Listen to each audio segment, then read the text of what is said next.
Good evening, ladies and gentlemen, and welcome to round 3 of the DownUnder Series V8 Supercar Championship. We are here this evening from Albert Park in Melbourne on the Grand Prix circuit, famously hosts the Formula One, or the Australian Formula One Grand Prix for a good chunk of time now, and they're here this weekend as well on the newly invigorated circuit. Not the circuit we're running here, but we'll run through that as we get some laps in during qualifying. So just a quick little note, the series today is sponsored by Servers Australia and Noble Host, and we'll hear a little bit more about them later on. But yes, Albert Park, we are here for 3 races this evening. 2 20-minute races with a reverse grid in race 2 and a 40-minute race at the end to kind of round things out. Some action-packed racing here this evening. I'm joined by, as always, Matt Sanderson. Say hello, Matt.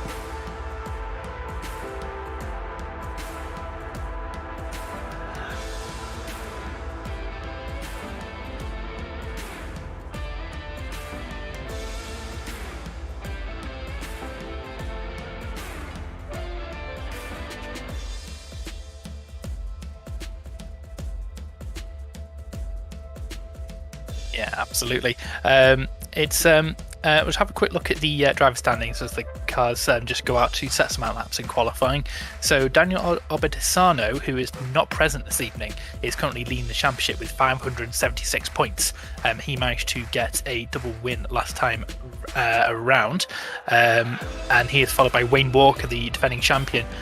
Not the best of rounds for him last time round. He came second, and I think it was third, possibly a fourth actually, in race 2 last time out. So he's on 567 points.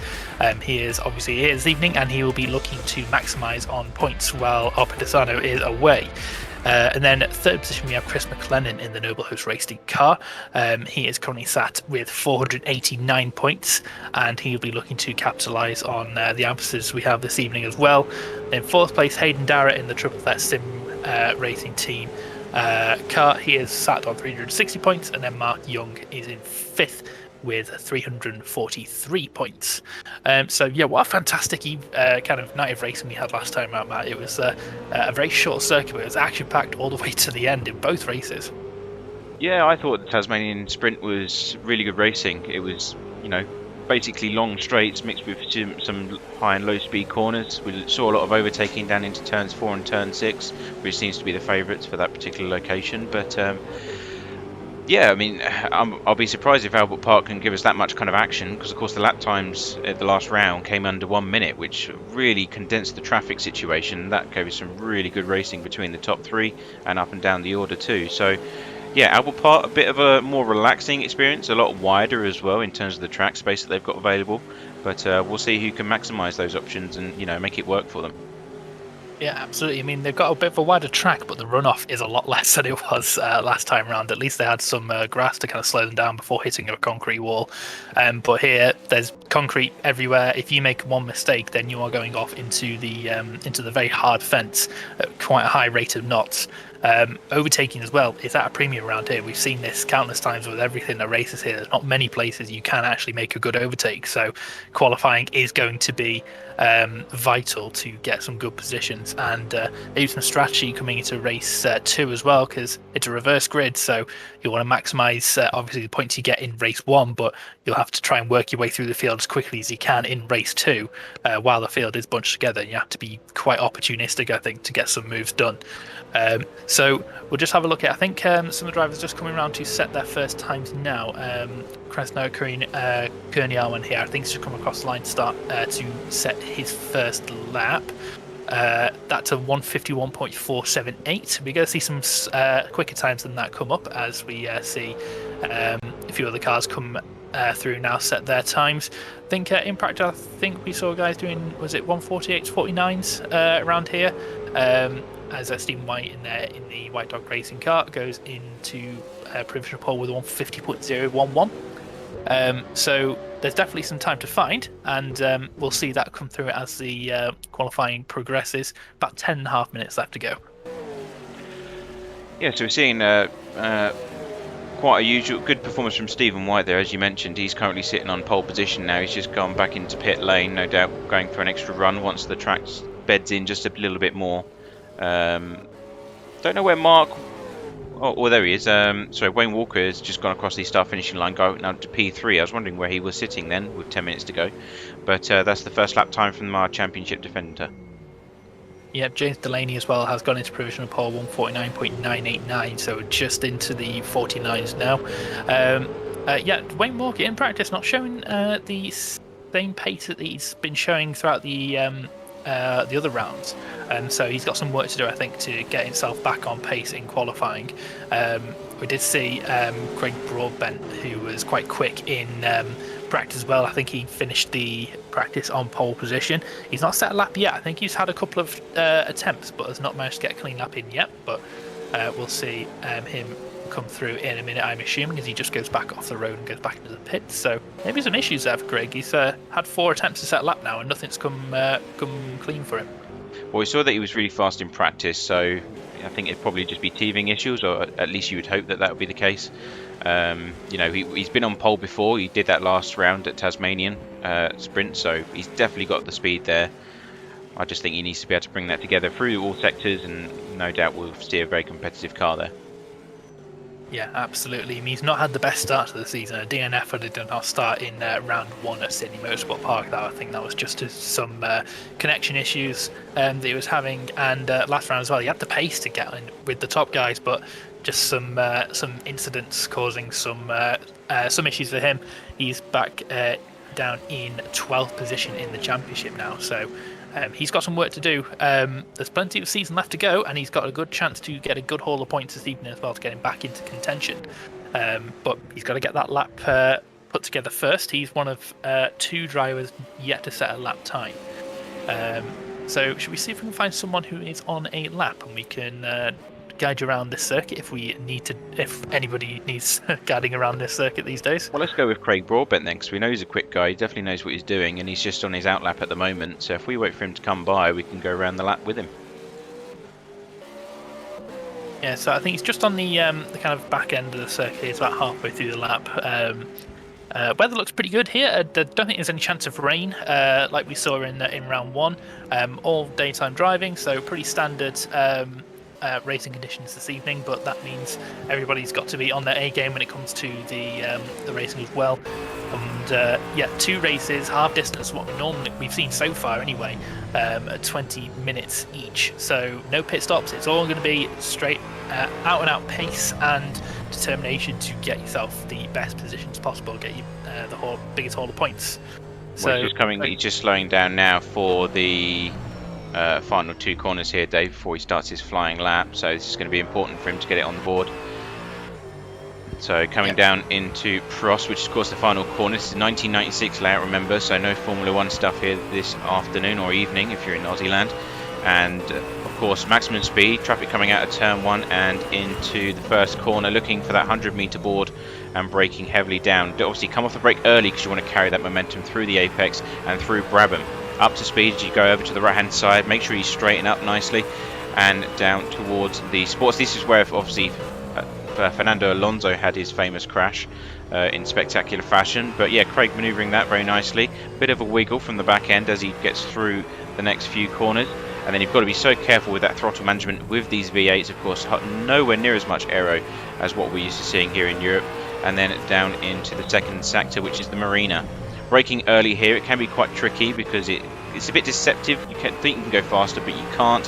And then sticking to the right hand side with this long right hander, which is louder, and then over to the left hand side.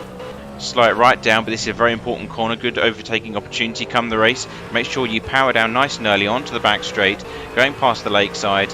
This is good opportunity again. If you don't get that nice exit speed, you're going to be in trouble coming towards turns 12, which is this quick left-right hander. This is one of my favourite corners here at Albert Park. You need such commitment to get the full potential out of this corner before coming down into the final sector, which is toward the Scari.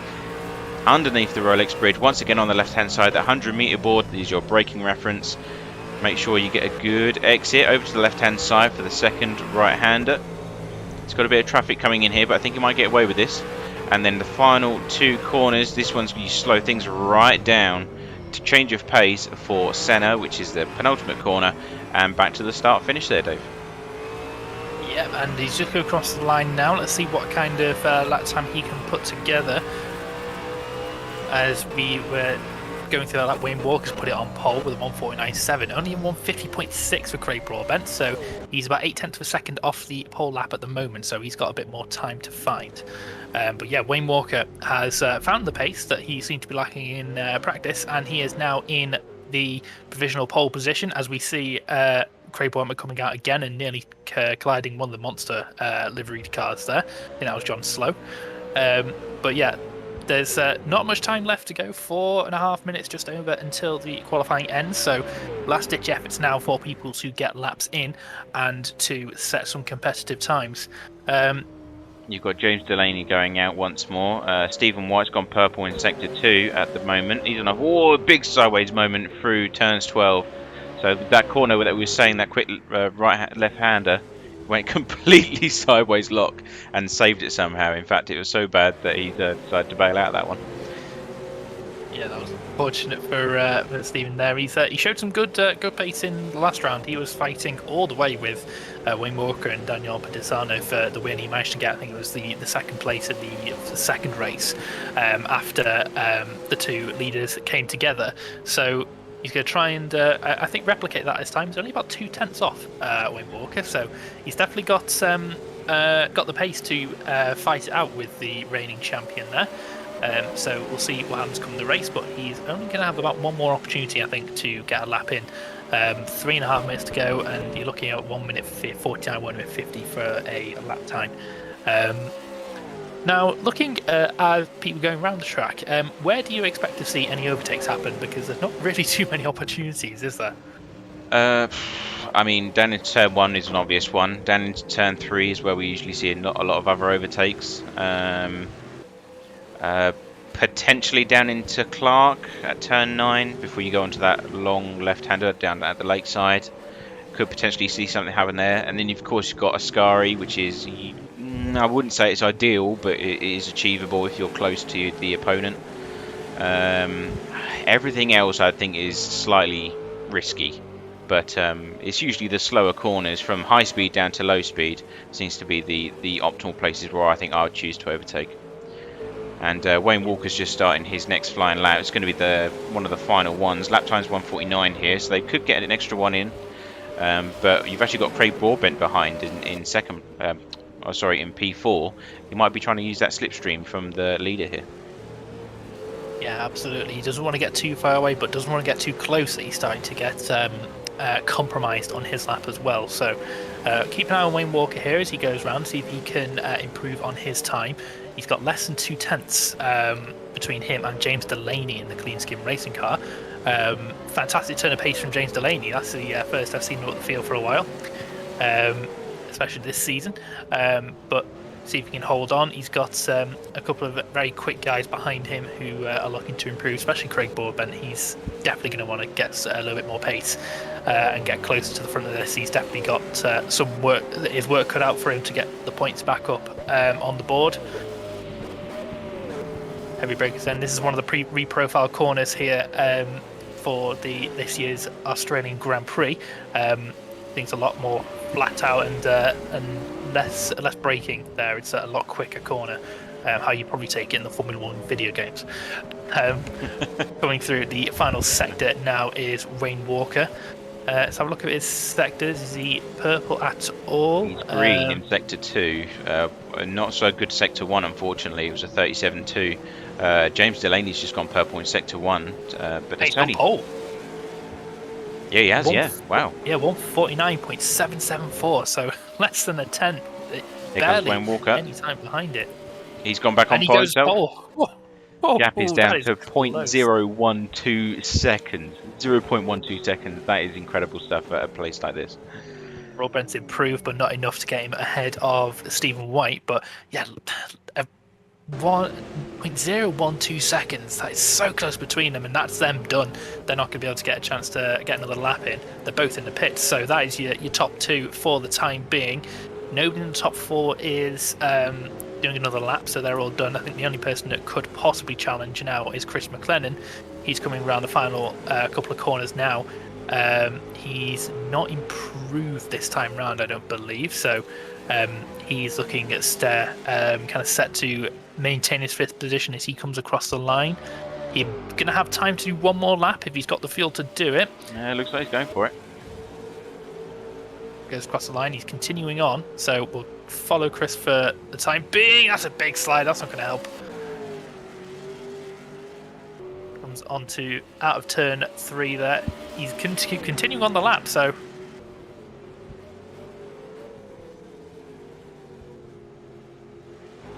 not have a look at his sector times when we can.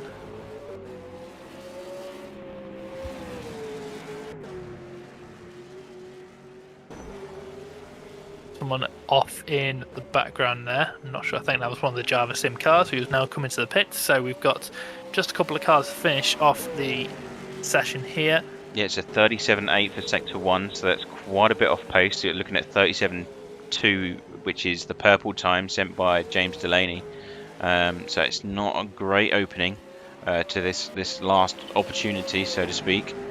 But could bring it back in Sector 2 and 3, just for but that's a lot of time to gain, in my personal opinion, with the competition. He's got and his big sideways moment. Oh my god, the onboard there, the sideways locking from the webcam was spectacular, but nicely held there by Chris McLennan. That was good stuff.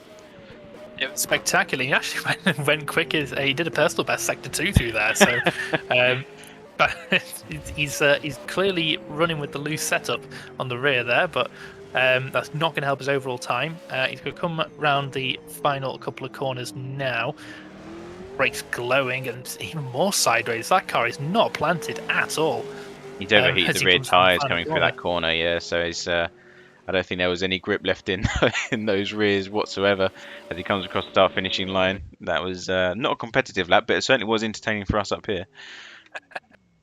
Yeah, he was about 0.3 of a second off his best there. So fantastic lap from Chris McLennan, but it just wasn't the quickest. But that's your qualifying all sorted. So Wayne Walker once again takes pole with 149.762. James Delaney in second with 149.774, just 0.012 seconds off. Stephen White in third position there as the times disappear from my screen, and then Craig Broadbent in fourth. Chris McLennan taking up the top 5 position as well. So just gonna have a quick 5-minute warm up here, and while that's going on, we'll just take the opportunity to just quickly talk about one of our sponsors this evening, Servers Australia. So Servers Australia's mission is to help businesses accelerate their own online growth through world-class cloud solutions. They were founded in 2006 and born from a desire to combat the lack of quality in the local web hosting market. Today, they're providing multifaceted cloud solutions and professional service, and their business has grown to be more than just service. They focus on our customers to deliver solutions that solve real business challenges. So they are the main sponsors of the series and also of the number 333 car, Justin Bryce. So thank you, Justin, for sponsoring the season with us here. So yeah, that was an interesting qualifying there. Wayne Walker just finding the pace out of nowhere. So maybe he was just saving his doing a Mercedes Formula One and just saving his pace for for when it matters, and putting it where it needs to be. We can see the track is starting to bed in already. Of course, these soft compounds tyre do deteriorate really quickly, so I reckon just even in that short space of time, you're going to get a lot of extra pace as we reach the end of qualifying session. You can even see the marbles that have been building up from obviously the days and days of practice off the racing line on some of the corners here. So I think that's what it is. I think you've got to be the one that sets the early lap times, knowing it's not going to be the golden lap. Yeah, absolutely. It looks like as well the weather's actually fairly chilly for Australian standards. 21 degrees Celsius weather. I'm not sure what the track temperature is at the moment, but it's 29. 29. So it's not the hottest in the world, but that could definitely be contributing to the sideways moments we've seen. But obviously that will start to negate itself as as more rubber goes down onto the circuit as well. And also Yeah, tie wear. That's going to be something to look out for. This isn't the I would say this isn't the best quality kind of circuit. It's definitely nothing like a brand new Middle Eastern circuit that's just been built and is as smooth as ice. There's bumps. There's going to be little potholes all over the circuit that are going to really help. Well, really tear the tires up really. So that's something to look out for, especially in race three. Um, they are going to need to make one stop for fuel, and they Yeah. need to make the choice: do you take tires in that as well? Yeah, I mean this is going to be. Of course, 2 weeks ago we saw two sprint races of 40 minutes, and on both occasions, Daniel entered the pits, and there was a fight on the exit of pit lane, which is incredible to watch. If you haven't watched that, please go back and watch that race because it was really something spectacular. But it does pose the question, now that we've only got 20-minute races, we know that they can get from start to finish on one set of fuel, one set of tyres. How's it going to change the mentality of these guys? Are they just going to go full send, or are they going to play it more preservative? Are they just going to count their coins and try and, be careful with things? There's a lot of things to consider when you've changed the layout of the script. Yeah, absolutely. Especially when it comes to race two as well. It's a reverse grid. So, do you think to yourself, I want maximum points for race one and just hope I can fight my way through for race two, knowing that you'll have some, quicker guys behind you as well? Or do you say, you know what, I know I can make up some spaces here, but I'm in a good points paying position. I can get ahead of this guy for race two and go from there because the race two results will set the grid for race three. So if you have a good race two, you win race two, you're on pole for race three, and that really helps, especially with a circuit like this. So there's a lot to think about. I know people won't just fall to the back of the grid and just get the pole position for race two, but Yeah. they will be thinking, do I risk this overtake when I can just have the position for race two? It's a lot to think about, especially when you've got three races this evening as well. Yeah, especially when the last race is going to be more of a challenge as well. You've got obviously double the distance, more fatigue will set in, etc., etc. And you've still got that pit stop journey that you've got to consider too. So I think it's going to be an interesting round. I'm looking forward to this. Absolutely. We might not see as many kind of on-track overtakes and kind of on-track action and bumping and barging as we did at Tasmania, but it's going to be a strategic interest, this one especially. But we've seen these guys race for four races now. I expect it to be an absolutely stunning race with the guys bumping and barging and going for overtakes when none would normally be on. But I've really enjoyed watching everyone race in this series so far, and I can imagine they're going to bring that forward into these three races this evening. So definitely worth sticking around to watch the three races we have this evening. Got in total 80 minutes of on-track action, and it's especially race two. That's going to be quite the sight as you see the faster guys come through the grid at the start. So that is warm-up just finishing there. Everyone has got used to running the car on the high fuel loads again, and we will be gridding up very shortly as everyone just finishes doing their laps.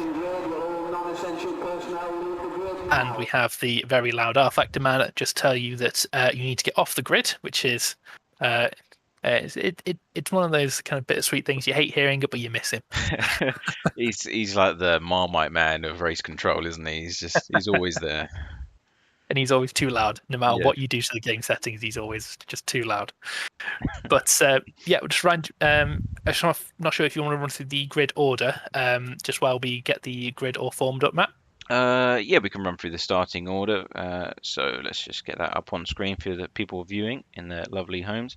So Wayne Walker again taking pole position. James Delaney just missing out by a few tenths of a second, if that. Craig Broadbent in P3, and then Chris McLennan in P4. In P5, we've got Psychopath E-Racing Academy with Madder behind the wheel. We've got Kresna Pucha Kariran. Apologies if I butchered your name there, mate. Brett Gooden in P7, and then I unfortunately missed P8 there. Justin Bryce in P9. Billy Ebenhauser in P10. Mark Young in P11, and then Steve Dunn in P12. P13 is the first of the Java Sim cars. And then we have John Slow for Happily Average Racing, John Wade, and then Ashley Kutchi rounding out P16. P17 is Kikri Azka, Then we have Craig Stoddard in 18th, Matty Oggy in 19th, and then Alex Daly in 20th. And then Rizal in the 21st position, and that's for the second of the Psychopath e-racing at Academy Cars, Dave. Yeah, it's fortunately looks like we just had to restart the warm up as I think Stephen White unfortunately did get booted from the session. He's back in, and I think he will be starting second. He'll be starting second. No, third. Sorry, he'll be starting. Would you like me to run through the order again?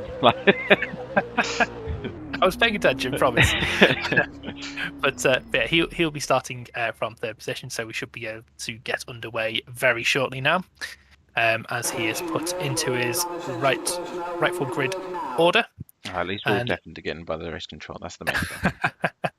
Well, we get to hear him once, we get to hear him twice, and we'll probably hear him another 4 or 5 times. Yes, we will do. Yes, we will. Look forward to it. He's getting his money's worth this evening, he really is. Yeah, so we're just waiting for the guys to grid now, as he's just mentioned. My God, he's embedded it in my brain. That's exactly word for word what he says. But yeah, waiting for the grid to line up before we get ready to go for the first race, which will be 20 minutes long. So there's no pit stops, no fuel stops. It is literally going to be start to finish sprinting mayhem. The interesting point is Wayne Walker started anywhere other than the front row this season so far. I don't think he has. No, he hasn't. It was Craig Broadbent on last week, and then he was alongside for second row. Of course, he took pole position in the first round. So you got to say this guy's very consistent with his performance. Absolutely. He's not. He's a 2-time champion in this series for a reason. Yeah, he's right where he likes to be, right up on the front row. But he's going to have definitely have some challenge from James Delaney there. That he clearly has some won that pace anyway. We'll see what his race pace is like in the clean skim racing car. Stephen White, another car to look out for. He is he's been very quick and consistent throughout. He was fighting for the win throughout last round as well. So he's got some. He's got a point to prove this evening, and he'll look to get a good start. I think Wayne Walker's he's had good starts throughout as well. I think he had a little bit of a dodgy one last round out, but he was obviously able to hold on to it. Arbadisano not here to ruin his day this evening. But that's everyone on the grid. We'll be waiting just a couple more seconds. The lights will go on, the revs will rise, and so will the anticipation as the race gets underway. Yeah, the engines start to roar now. Everyone gets ready. Lights go on. 5 lights are on. And we're away. It's a good start from Wayne Walker. There's a bit of a backup in the background there as the top 5 get away. The lineup continues as it was on the grid until into the first corner. Contact, big contact. That's Stephen White off. That was a huge crash. Was that Chris McLennan possibly getting the braking all wrong? But that is a huge crash there. And has caused major damage back down the order. That's Stephen White without a rear wing, so he is going to have to pit for that. And there's even more contact there as bits fly off other cars coming into turn 3. But Wayne Walker is running away with this one at the front there. He's got about half a second gap to James Delaney, who's squirreling away. And the top 3 are just running away with this. Justin Bryce is in 4th position after that, and he is about 3.5 seconds back. So fantastic start for the top 3. Disaster for Stephen White. Yeah, I mean, that's a real shame. He's worked really hard this qualifying. He was in a really nice, strong position, P3 on the start line. But, I mean, that'll have to be revisited because you still got James Delaney and Craig Broadbent still in position. The only gap that exists is where Stephen White would have been. So it's a really strange situation. Not too sure how that unfolded. Yeah, as far as I can tell, I think Chris McLennan just got his braking all wrong and just ploughed into the back of him from a position behind. Yeah, I think Steve P5 got involved in that as well. Unfortunate there for the second row. But the race continues. James Delaney has got his pace sorted. It looks like he got the tyres switched on, and he is chasing after Wayne Walker for the lead, coming to the end of lap 1. And then Justin Bryce in a 4th position, holding off Mark Young, the Javison Esports Wildcraft, Konyawan, and Paul Robinson as well. There's been Gagler cars following there, and as the rest of the field filters through as well. Yeah, it's quite a large gap after that incident from third through to fourth, which is, as you say, occupied by Justin Bryce at the moment. Nice train of cars, of course. At this moment in time, I don't think we'll see much battling going on. It's just about getting those tyres up to temperature, settling into a rhythm, and then start to apply the pressure afterwards. Yes, say that, but James Delaney is really pushing out of turn 2 there as he tries to get deep in the slipstream of Wayne Walker. He's maintaining the gap at the moment. Walker seems to be really good at just maintaining a gap. If someone's really pushing to get to close the gap and get the position, he can just push that a little bit harder just to keep that gap as it was. But 0.2 of a second, there's barely anything in it as they come through the second sector now. Come to the faster part of the circuit, the really long right-hander into another heavy braking zone. Not an overtaking opportunity at the moment, but he's going to be close coming into the end of the lap and maybe trying through turn 1 again. I mean, adding on to what you were saying about the way he can defend, I think he's got this kind of confidence in the way that he presents himself as an obstacle to overtake. You know, he's won the 2 championships. He's got a good start to another third. With Daniel currently leading, but of course he's going to take the lead by default because Daniel's not here, unfortunately. But if you was an attacking driver, you'd think, right, this is the pedestal, this is what I've got to deal with, this is the person that I've got to beat. And in some ways that can be quite intimidating because he's so quick. He's taken pole position to the first 2 rounds. He's taken pole position here as well. How do you deal with that mentally? Yeah, it's definitely one you don't. It just seems like he can hold you at a distance where he can comfortably defend, and you can just push you that little bit more. As you see everyone just pushing to try and keep up with him. It's almost like he toys with them, just here I am, yeah, come get me. Oh no, too late, sorry. Well, the gap is up to 0.6 seconds now as he comes through turn 1. So either he's starting to find that pace, switching the tyres on, or either James Delaney is deciding to back off and trying to save the tyres slightly and wait for the end of the race. Because of course, with R Factor 2, for those that don't play the game, or if you're unaware of how the sim works, the tyre life is extremely realistic. So if you're close to a car ahead, you're going to get understeer, you're going to get tyre degradation, all those wonderful things that drivers love, of course.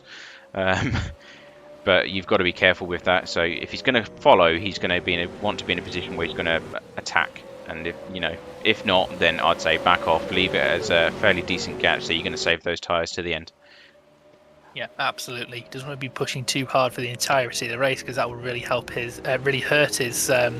I've just seen there, as I was saying, that Billy Abenhauser has gone off in the background. He's now down to P13, probably going to lose P14, go down to P14 as well.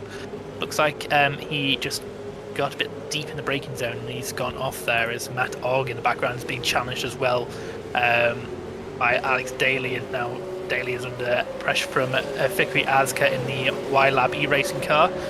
But there's a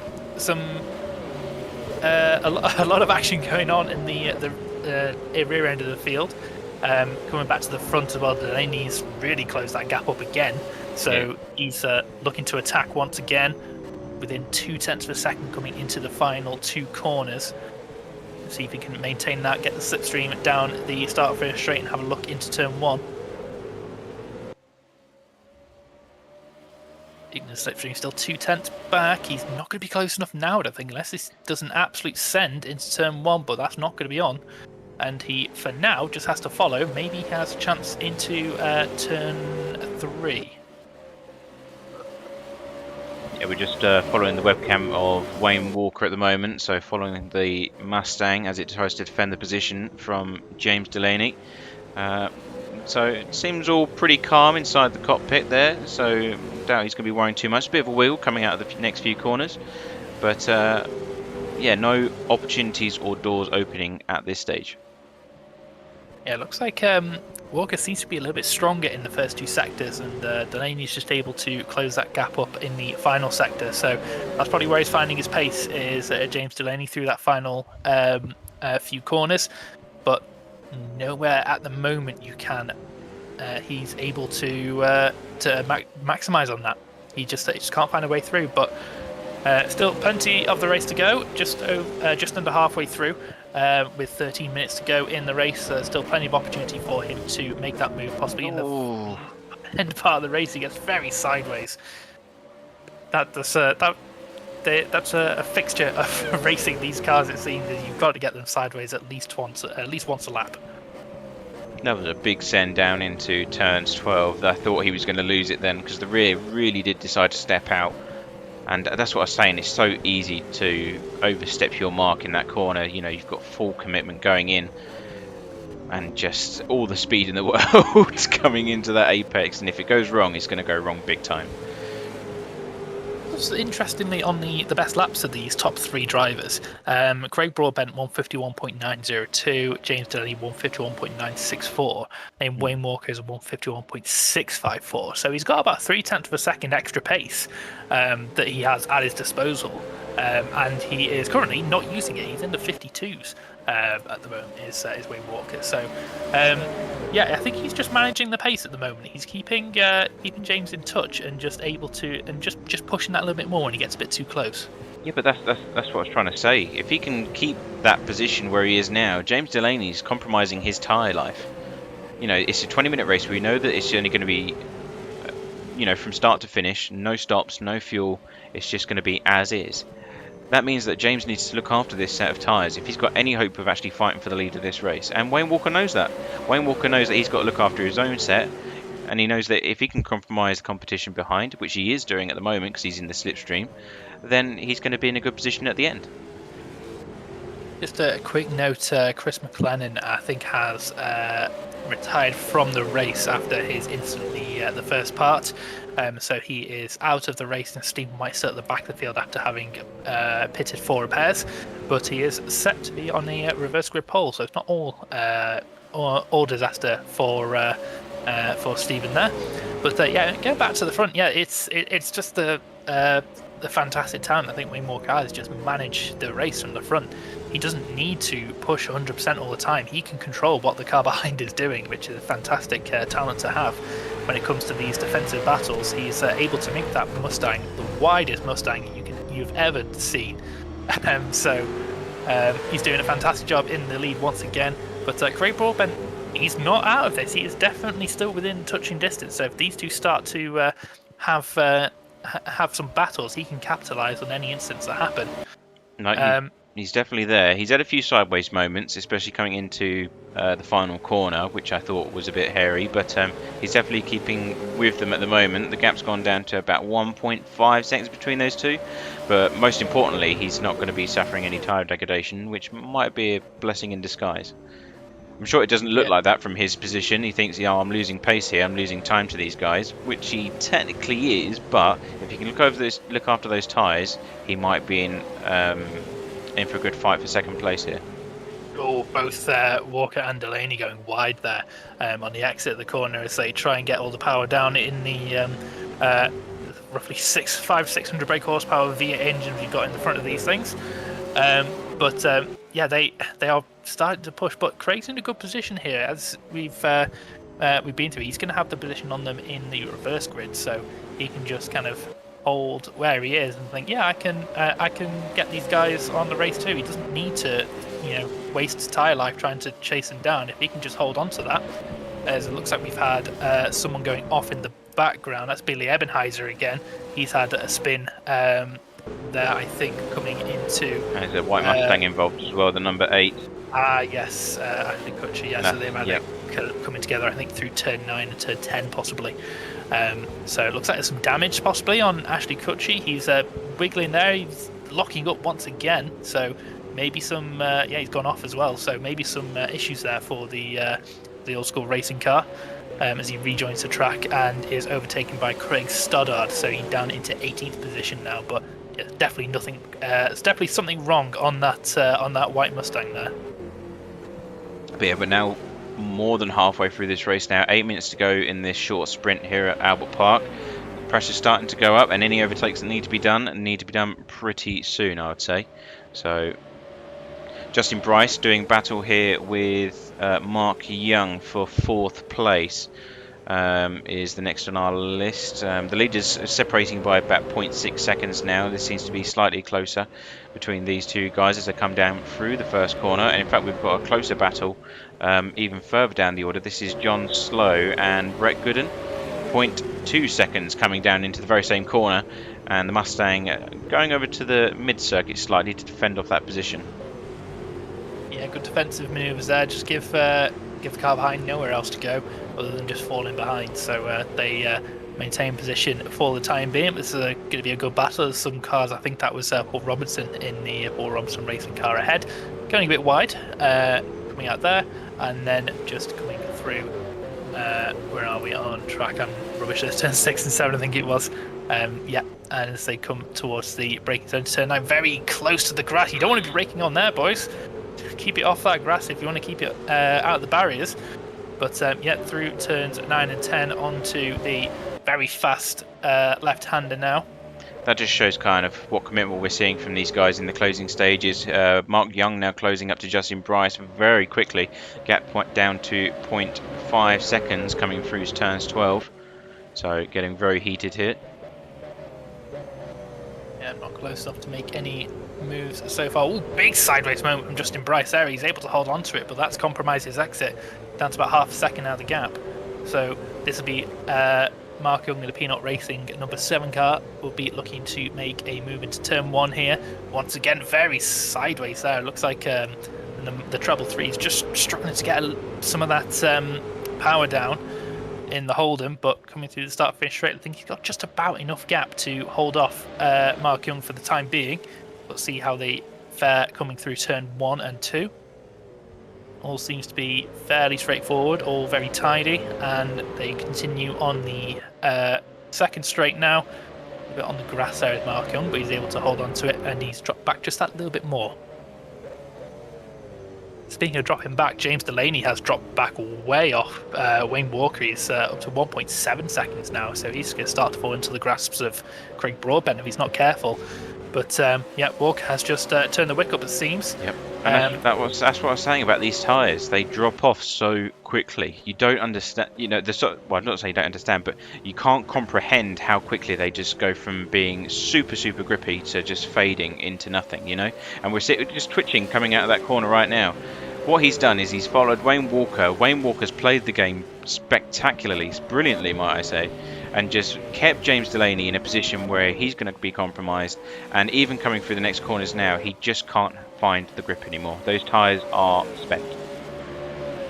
Yeah, he's been played a little bit as James Delaney by the 2-time champion, but there's still plenty of racing left this evening for him to get one over on him. Just unfortunately, it looks like we've had another issue. Gigi Ishan has retired from the race with, I think, some connection issues. I believe they were having some hardware issues with their PC earlier today, so sad to see that they have retired from the race. I think I saw somebody in the pits as well. Steve Dunn was in the pits as well. Looks like he had a tyre change, so maybe there was some a small issue he had. Matt Ogg has lost his front splitter as well, so he's going to be struggling with a heavy dose of understeer, especially coming through the faster corners in the closing stages of the race. Oh, we've just missed an overtake between Mark Young and Justin Bryce, so that's unfortunate. But yeah, those two switching positions, Mark Young and Peanut Racing up into P4. Justin Bryce still giving chase for the comeback though. Could be an opportunity going down into the next corner. Goes around the outside, or goes for the outside line. Mark Young not able to make the mistake for now as the treble 3, but he's going to follow on and stay there. Very close to being a spin on the exit of turn 2 for Mark Young there. He was very sideways going all the way to the other side of the track under the wheel spin, but he's able to hold on to that position for now. Kresna Kurniawan as well is going to close up on these three, so that's going to be a three-way battle for P4 very shortly. Yeah, got to keep an eye on this one because it is, of course, coming into the final 4 minutes of this race. So, and we've got a three-way fight in the background. Well. Yeah, that's Brett Gooden and John Slow once again battling for 8th position on track. It's very close to being contact into the braking zone, but John Slow is able to hold on to that advantage for now and goes defensive coming into turn 11 and 12. Oh, big moment there for Kresna coming out of turn 12. Goes on to the gravel. Gets a bit sideways, but manages to hold it. But that would cost him a 10th or 2. Yeah, Sorry, go on. I was going to say this battle for fourth position does continue on, about half a second between the number 7 of Mark Young and Justin Bryson as treble 3. So, yeah, Kearney Arwan is going to be in a position to fight these. Look how sideways the treble 3's going through the final corner there. He's really pushing, also in that car on the worn tyres. We might have an overtake here. Sorry for John Slow and Brett Gooden. Brett Gooden got a better run in the Holden. He's got the slipstream. He might though, but that Mustang's got some legs on it. It's really starting to pull away down the straight. Using the slipstream of Paul Robinson ahead, it's pulled the gap back. Oh, he's gone wide though. He's gone off coming through turn 1. So that's going to really hurt him. They're side by side now. Here comes Brett Gooden. Can he get that position? We know how quickly that Mustang goes a straight line. Braking. Oh, he's locked the brakes up as John Slow. Is he going to miss? Ooh. Just about. Oof. That was close. Unfortunate there for John Slow. Just snagged the brake coming into the braking zone. It nearly sent him into the wall and into Brett Gooden, but able to carry on as he goes completely off the track. But able to carry on. Nope. There's something not right with that car at the moment. His tyres are completely cooked, I think. So I think take it easy, John. Brett Gooden needs to look back at that replay and count that as one of his 9 lives. That definitely was a close one. There's going to be paintwork missing on the rear quarter of that car. Yeah, I think that was about a jar of Vegemite distance between the two cars. But going further back up the field, Kearney Arwan is closing in once again on Justin Bryce. So Justin's going to try and hold on to that top 5 position. We'll have about 1 lap to go at the line. Oh, very sideways again is the treble 3. So those tyres are really starting to let go on the bright blue Holden.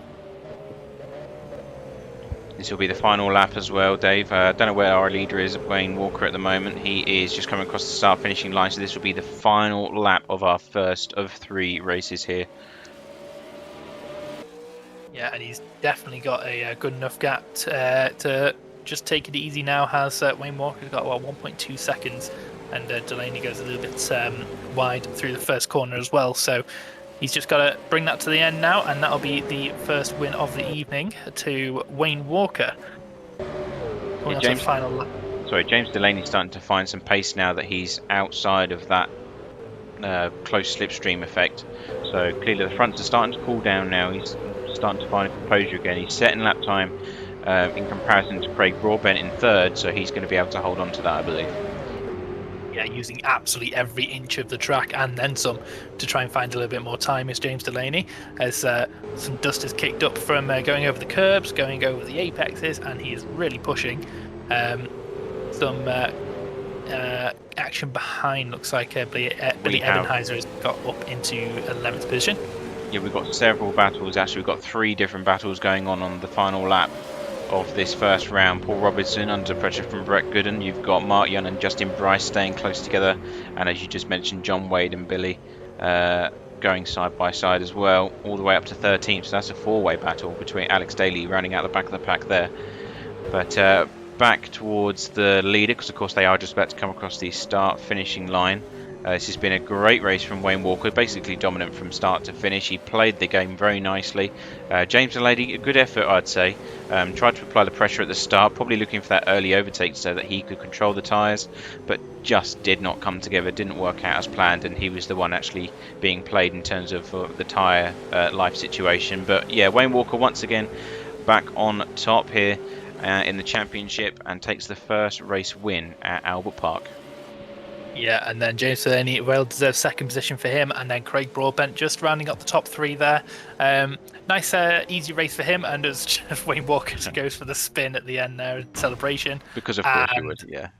Yeah, and then they just crash into each other. Justin Bryce coming across the start-finishing line. We've got a few side-by-side moments. No, they've all tucked in behind one another, but it was a close one between Justin Bryce and Mark Young there, coming across the start-finish. So good racing up and down the order. I don't believe we've got anyone else. We've got Billy currently going. Oh, there's a good battle through 10th through to 13th, coming into the final corners. There's a front wing missing off the number 8 there as well, which is a lapped car, I believe. Yeah, that's Ashley Kutchi. That's not in the fight for this. No, that's John Wade. Is it? Yeah, that was for position, and he's dropped down to 13th. So Alex Daly just getting into 12th position at the end there. So yeah, it's John Wade really struggling on pace at the end there because he had no front splitter. So unfortunate for him. But yeah, that was an interesting race. Very not as action packed as we normally see from these guys, but it's quite difficult on this track to get the overtakes in. But yeah, dominant performance from Wayne Walker once again to bring that into the top step once again. James Durney did very well to hold on in second place. Craig Broadbent pretty, but kind of a lonely race for him. If anything, he managed to pull away quite considerably from the pack behind and just kind of sat just in the wings of the top two battle. But he's going to be ahead of them in race 2 and is going to try and look to capitalise on that. Well, we've actually Chris McLennan. I guess the nice story of the day is that Chris McLennan and Stephen White were able to still finish the race. He actually got to the end of the race, so I think that's a silver line. I think that's a good note to finish on. But let's go through the results of the first round. We'll have a short break before going into the second, but we'll bring up those race results for you. As already mentioned, though, we understand that Wayne Walker came first place. A brilliant result for him. Retakes the lead of the championship in Daniel's absence. James Dennelly coming home second place. Did think he was going to come under pressure from Craig Broadbent. He was pushing like crazy himself to come home in third. So good fighting between those two. Mark Young, a good battle with Justin Bryce for P4, so decent haul of points there for Peanut Racing, and then triple threat Sim Racing in P5. You've got Kresner for the first of the Java Sim Esports cars, and then you've got Paul Robinson in P7. He had a good battle with Brett Gooden, who finished in 8th, and then we have John Slow and Billy Ebenheiser. I can't say that word today. What is wrong with me? Well, it's not a stream with us unless we completely butcher someone's name. So there we go. True. That's the Crota met there. First of the Psychopath e-racing academy cars is P11. Alex Daly in P12, followed by John Wade in 13th. Craig Stoddard in 14th. Followed by Brad Jones Racing in P15. You got Matt Ogg in P16. And then Steve Dunn in 17th. Second of the Psychopath e-racing academy cars in 18th. Ashley Kutchi in 19th, not a good day. And of course, unfortunately, we have Stephen White for White Dog Racing in P20th. And then rounding out the final page is Chris McLennan, of course, the second of the Java Sim Esports cars. I do believe that was a DNF though. I think Chris McLennan was unfortunate to be that far back. He couldn't overtake that position, if I'm not mistaken, but I could be wrong on that. Yeah, I think it was just a few too many laps down after his rejoin. But yeah, we do have Wayne Walker in with us after his once again another win. So Wayne, pretty dominant performance there. You've been able just to control the race from start to finish. What was it like from your perspective? Yeah, I got a good start. And the first few laps, tried to push to make a bit of a gap. And it was then that I realised that I'd underfueled for the race, so spent the rest of the race trying to fuel save.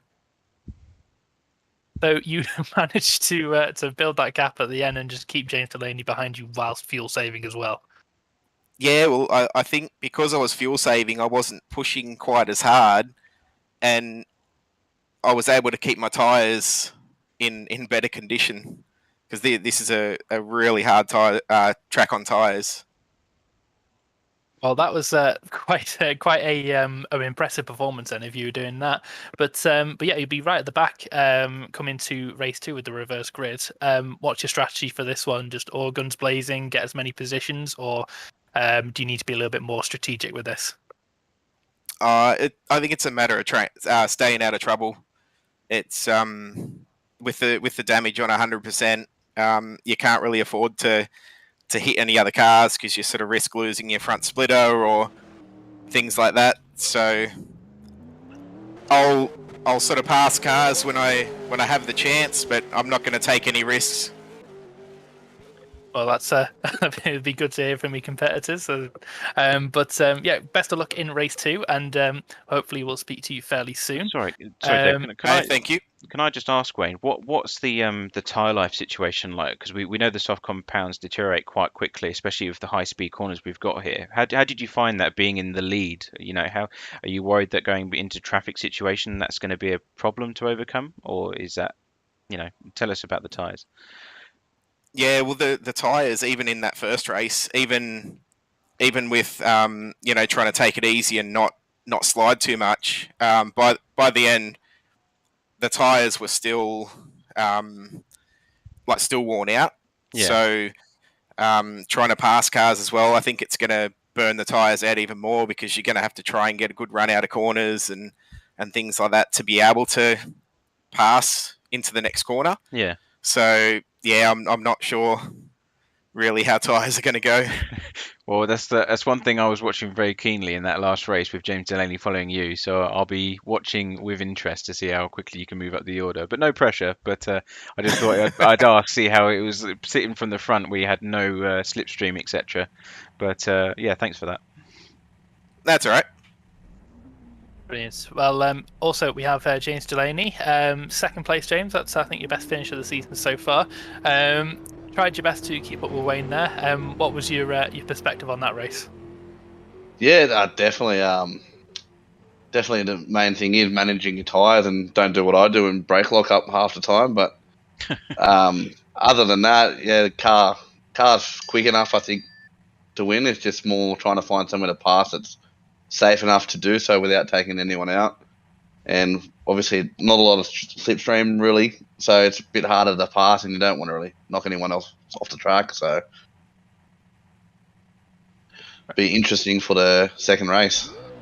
Yeah, absolutely. So yeah, your tactics for race 2, is it similar to Wayne, is to kind of take it easy and to make positions where you can, or is it more kind of guns blazing, just get as many positions up the field as you can for race 3? I don't think I'd be me if I'd held back, so I think I'm just going to go for it and hopefully it works out. Don't stamp it, just go, yeah. Need as many points as I can, so... Absolutely, that's going to be brilliant to watch then. We look forward to seeing that. So best of luck for race 2, James, and yeah, hopefully not too many lockups this time. But also along with us, we've got Craig Broadbent once again. Craig, pretty strong finish there. The podium, it's your first one so far after not the best start to the season. Is that a bit of a boost of confidence for you? Yeah, I think it's a pretty good finish considering my pace here, so I'm pretty happy with that. Unfortunate for Stephen White, who got taken out, but I'll take the spot off him, I guess. All's fair in love and war, yeah. How did you find it from where you were sitting? You know, in terms of tyre life, we saw a few hairy moments coming through some of the corners, but how did you find managing the pace? 20 minutes, knowing that you were on the same set of tyres from start to finish. Yeah, just managing the roll bars really. You kept losing rear grip and having to add front roll bar, and yeah, it was getting slippery and sort of kept coming back at James, and then he pulled away again. And there's a few corners where I was a bit slow, so hopefully go better on the next one. It'll be interesting with all the traffic. Yeah, what's your approach on this one? We've already asked the other two, and one's going to send it, one's going to play it more safely. What's your take? I'm going to try and stop James from sending it. Well, that can either go extremely well or extremely badly, but we'll wait and see, I guess, once the flag drops. But best of luck to you guys. It's been a pleasure watching you race. Look after the tyres. That's my only advice, even though I have no idea how they're lasting. But from watching, it looks like it gets very hairy very quickly near the end of the race. So best of luck to you all, and thanks for joining us. Thanks, Matt. Thanks, Dave. Thank you. Cheers, guys. Okay, there we go. So that's your top 3 for race 1. Just about a minute and a half away from getting set up for race 2 now. Just finish off the warm up. So yeah, interesting kind of the different approaches to race 2. One will send it, one won't, and one's going to try and stop the other one from sending it. So it's I think, especially from the back of the grid, we're going to see these 3 guys really push each other to get through the pack. Especially from Wayne Walker's perspective, you've got 20 other cars ahead of you pretty much that are going to be slower than you, so you've got to really try and make as much time as you can up through there. But just before we carry on with the rest of the racing, we'll just quickly run through our other sponsor for this evening, which should be Noblehost. So Noblehost is a low-cost, high-performance small business website and email hosting provider based in Melbourne, so let's beat the home race. So if you need someone to host your website, email account, or need that domain name purchase, please get in touch with Chris McLennan or visit Noblehost, the Noblehost website, www.noblehost.com.au. So all the links are in the description as well, so that's all available for you. Yeah, there we go. Chris McLennan in the Noblehost racing car. He's going to be starting from pole in this race, so he is going to want to get as much airtime as possible for the Noblehost brand. But I'm excited for this. It's going to be really cool to see all these guys try and break through the field. I think this might be a blessing in disguise because, of course, we know that they've had a bad opening round to this particular race at Albert Park, but they are the quickest guys at that end of the grid, without a doubt. You know, Stephen White qualified 3rd, Chris McLennan qualified 5th. They've got the pace there. It's a fixed series. There's no setup work involved here, and everyone's going to be in the exact same boat. And it'll be interesting to see how much of a gap these 2 guys can make over the rest of the grid before they start making their way through. Yeah, absolutely. Those two guys have the pace over, as you said, over everybody around them. So all they've got to do is run away, and that's a big haul of points towards the championship. If they can do that, especially with the likes of Wayne Walker, James Delaney, and Craig Broadbent, they're all right back of the field. They've got to fight through everybody else to get up to that position. So not to the end of the first round they would have wanted, but this is a perfect opportunity for them to get a good haul of points and kind of recover the weekend, especially since the results for this race set the grid for race 2 as well. So it could be even more points depending on where everyone else finishes. Yeah, because of course this is really important because they could finish the weekend strong. That's what I do love about these kind of setups in weekends. A bit like British touring cars, where everything gets carried along. You may win a race or 2, but it doesn't mean you're going to win the weekend overall in points. So if they both make this work, they can be in a really strong position for the final race. Yeah, absolutely. And we are less than a minute now away from seeing how that will work. So Chris McLennan, the pole car, is on the grid and ready to go. We're just waiting for Gigi Isan and Stephen White to come onto the track as well, along with a few other drivers further down the grid. This is going to be I think this is going to be quite a difficult one to look at because there's going to be action up and down the field. There's going to be bumping and barging and everyone trying to get past each other, especially towards the back of the field. So we'll keep an eye on that as it goes on. But I think Stephen White especially is going to be looking in the mirrors into turn 1, especially after the results of the first race. Yeah. So I think we are all lined up at the moment. Yeah, everyone on the grid. Lights are going on. The revs rise. 5 lights are on now. And we're underway. It's a good start from Chris McLennan and Stephen White as well. And Gigi Isan makes a good start as well. Some issues are further back, I think, as people get some bumping and barging going on. Stephen White goes into the first corner in 3rd place. That's Chris McLennan holding on to 1st. Gigi Isan is under pressure from Stephen White. He got a bad exit out of turn 2. And he is down into 3rd position. Actually, Kutchi holds on to his 4th position as we come into turn 3. Always a big contact. I think that might have been.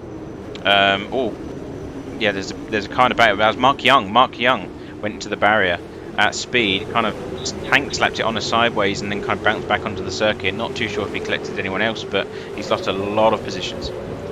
Yeah, he is back down into the back of the field. Wayne Walker is not able to make too many positions here. He's only made up 2 positions from the start, and the other cars ahead. Oh, it's a big contact. Oh, that's Craig Broadbent. Oh no. Oh no, Craig, not again. And that's that's James Delaney as well. He stopped. What's happened there?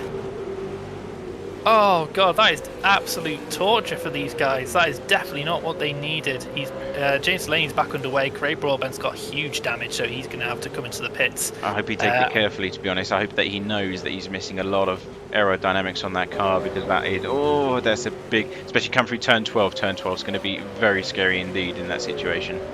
Yeah, he's really trying to hold on to that thing. That's pretty much just a 600 horsepower road car now with bent steering. So he is really going to have to be careful coming back into the pits here, and he's going to be under pressure as well from Kearney Arwan, who's also had a bit of an issue. I think he was caught up in that incident. Wayne Walker is through up into 14th now. He's passed Mad and Hika in the Flycath e-racing car. There's a big gaggle of cars ahead there as they fight for position. Fikri Azka is under pressure from Alex Daly. Alex Daly's able to get past, and then Craig Stoddard is coming through as well. These guys are really fighting, getting squeezed towards the wall. Craig Stoddard just has to back out, fall back into line, come to turn 1, but that's Billy Ebenheiser looking to make moves as well. Oh, Craig Stoddard going side by side, there's contact, and that's up and over. Goes Fikri Azkal. What on earth has happened there? He's rolled it. That is disaster for Fikri there. That's the first time I've seen a car roll in this series. He's back on his wheels, and is he underway? Craig Stoddard, Craig Stoddard nicely waiting for him to get back underway, but that is disaster once again for these two cars. Back towards the front of the field now, as we looked at the action going on at the back. Stephen White is closing right down on Chris McLennan here, and they've got a big gap, 5.5 seconds to the next car, which is Ashley Kutcher, who's just taken over from third. There's that Gigi Hassan in the wall, and he's flipped as well. Gigi Hassan is a big damage, and he's on his side, and that car looks like it is beached. So what on earth happened there? What is that? We're missing all of this, aren't we? It's crazy. There's too much going on here. He's back at his wheels now, but that's going to be lost the rear wing as well. Yeah. Yeah, big damage. Oh, Wayne Walker's coming into that pass. He's already up into 10th place from the back of the grid, so he's navigated past half of the grid in just a few minutes. That's 4 minutes into the race. That's incredible. Yeah, he is really on it. He said he was going to take it easy, but that doesn't look like he's taking it very easy to me. He's seen off the challenges as they've fallen away. As I think that's Alex Daly going a bit wide there. But yeah, Wayne Walker showing why he is the two-time champion and is up into the top 10 already after 2 laps. Not even. No, he's going to have a good run coming out the final corner. One of the Java Sim esports cars up ahead. We could see an overtake coming down to turn 1, not too sure. He's looking towards the inside. That's going to be quite a lunge if he can get that done. He's not going to, though. And that's Matt Ogg, I think, going side by side with Alex Daly as well. Ahead. Oh, Daly off. So that's going to be another position for Wayne Walker. He's going to be into P9 if he can get around squeeze. There. I thought he was going to go for a 3 wide there, but he is. He's going to send it down the inside. He gets both. Fantastic move there from Walker. So much for taking it easy. There's some more action there. Oh, Matt Ogg contact there. Matt Ogg's going to get into the wall. Oof. That was a glancing blow there. I think he made some contact with, it might have been either John Wade or Abdurrahman there. But yeah, he's under pressure now from the 2 cars that Wayne Walker's just dispatched. Alex Daly is falling back as well. He's now under pressure from Paul Robinson. They're going side by side. He's lost another place sideways there through turn 8. And is there going to be contact there? Oh, big lock up. That's going to be contact, possibly. Oh, just about missed. That was Daly. That was scary stuff there. You hate to see those kind of moments where you just lock and go straight towards the apex of the corner. He's on the marbles now, though, so he's going to be really struggling for grip as he is now fighting off everybody around him. It's John Slow, just behind Mark Young and Mad Anhika, able to get around him as well. But this is absolutely insane at the rear of the field here. These two really going for it. Oh, Mark Young down the inside. There's a big contact. Ooh, big contact. Road. Yeah, that's Wayne Walker involved. Yeah, that's I think maybe might be one of the Psycho E Racing Academy cars involved. Yeah, it's Rizal Abdurrahman there. He is just about to get going again, but that's big damage for Wayne Walker there. He's got. Wayne's going to try and stick it out though. Well, he's got nothing to lose, really, does he? He's still able to hold the pace. He's got around the outside there of Steve Dunn there, coming around the final corner. That was a fantastic move for a car that's missing half the front of it. But he's up into P6 So he's still on the move, is Wayne there. He's really... Oh, that's a big launch off the curb there for Steve Dunn. He's gone off the into the runoff through turn 2. Just got onto the anti-cut curb, and that's why you don't cut it. There is a massive train of cars coming down into this corner now. There's at least 10 cars in this grid, all coming down into one single corner. You know, in line. Yeah, more contact there. Steve Dunn and Alex Daly. Just minor contact as they get through the apex, but that is Daly ahead and into P11. Mark Young is chasing down Madaran Hika there for P9. As they come through, there's dust in the background, so everyone gets off the track slightly. But yeah, Wayne Walker is continuing his charge side by side again behind. That's Steve Dunn, Alex Daly going at it again. Big sideways moment. Ooh, big save there from Alex Daly. He's able to hold on to it, but he is now under pressure. There's locking up ahead as well. I think that was possibly Steve Dunn once again locking the wheels. There's so much going on. There's side by side ahead as well. Mark Young and Madaran Hika going side by side through turn 12. Mark Young's able to come out ahead. Justin Bryce is challenging Paul Robinson as well, and they are chasing down Wayne Walker. There's just too much going on, Matt. There's James Delaney coming through the pack as well. He's on the back of Alex Daly at the moment and Brett Gooden, so he's he's trying to recover as best as he can in the short time that we've got here. So Delaney looking left and right. Yeah, he's going to go for the outside line. Very sideways moment, has to counter steer into it. So nicely held there. Not too sure what happened to Craig Broadbent. He's still going strong, but down in P20, unfortunately. He's setting purple lap times though. Yeah, he's really pushing. I think he's got a clean track ahead of him, so he's just able to just set the laps in. I'm not sure he can get extra points for fastest lap in this series, but he's really going for it, as so is James Delaney. He's going for it on Alex Daly's on the inside. He's going to try and break into turn 1, not going to be able to make that move stick, but he's going to send Daly a little bit wide. He's going to have the momentum coming on the exit, but so is Kernyawan as well. He's going to be looking to make a move into turn 3. Breaking there's locking up ahead. Big dive from the inside. Delaney just about able to hold on to that.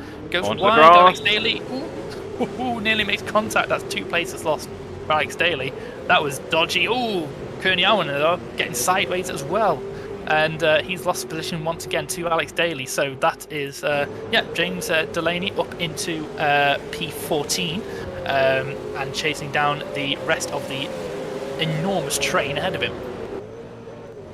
Yeah, just a quick note on the leaders. So Chris McLennan is still leading Stephen White 0.7 seconds behind in second place. Then we've got quite a large gap to Ashley Kutchi in third. John Wade doing battle with him as we speak, actually, as they could both come down into the end of the lap. Both teammates, of course, I believe, in this, and coming through the next set of corners. And be interesting to see if team orders come into this or not, if they're just going to allow each other to fight one another. Coming through the penultimate corner as we speak. And 0.3 seconds between them. I think they're going to play this safe, to be honest. I mean, why wouldn't you when you've got third and fourth on the plate?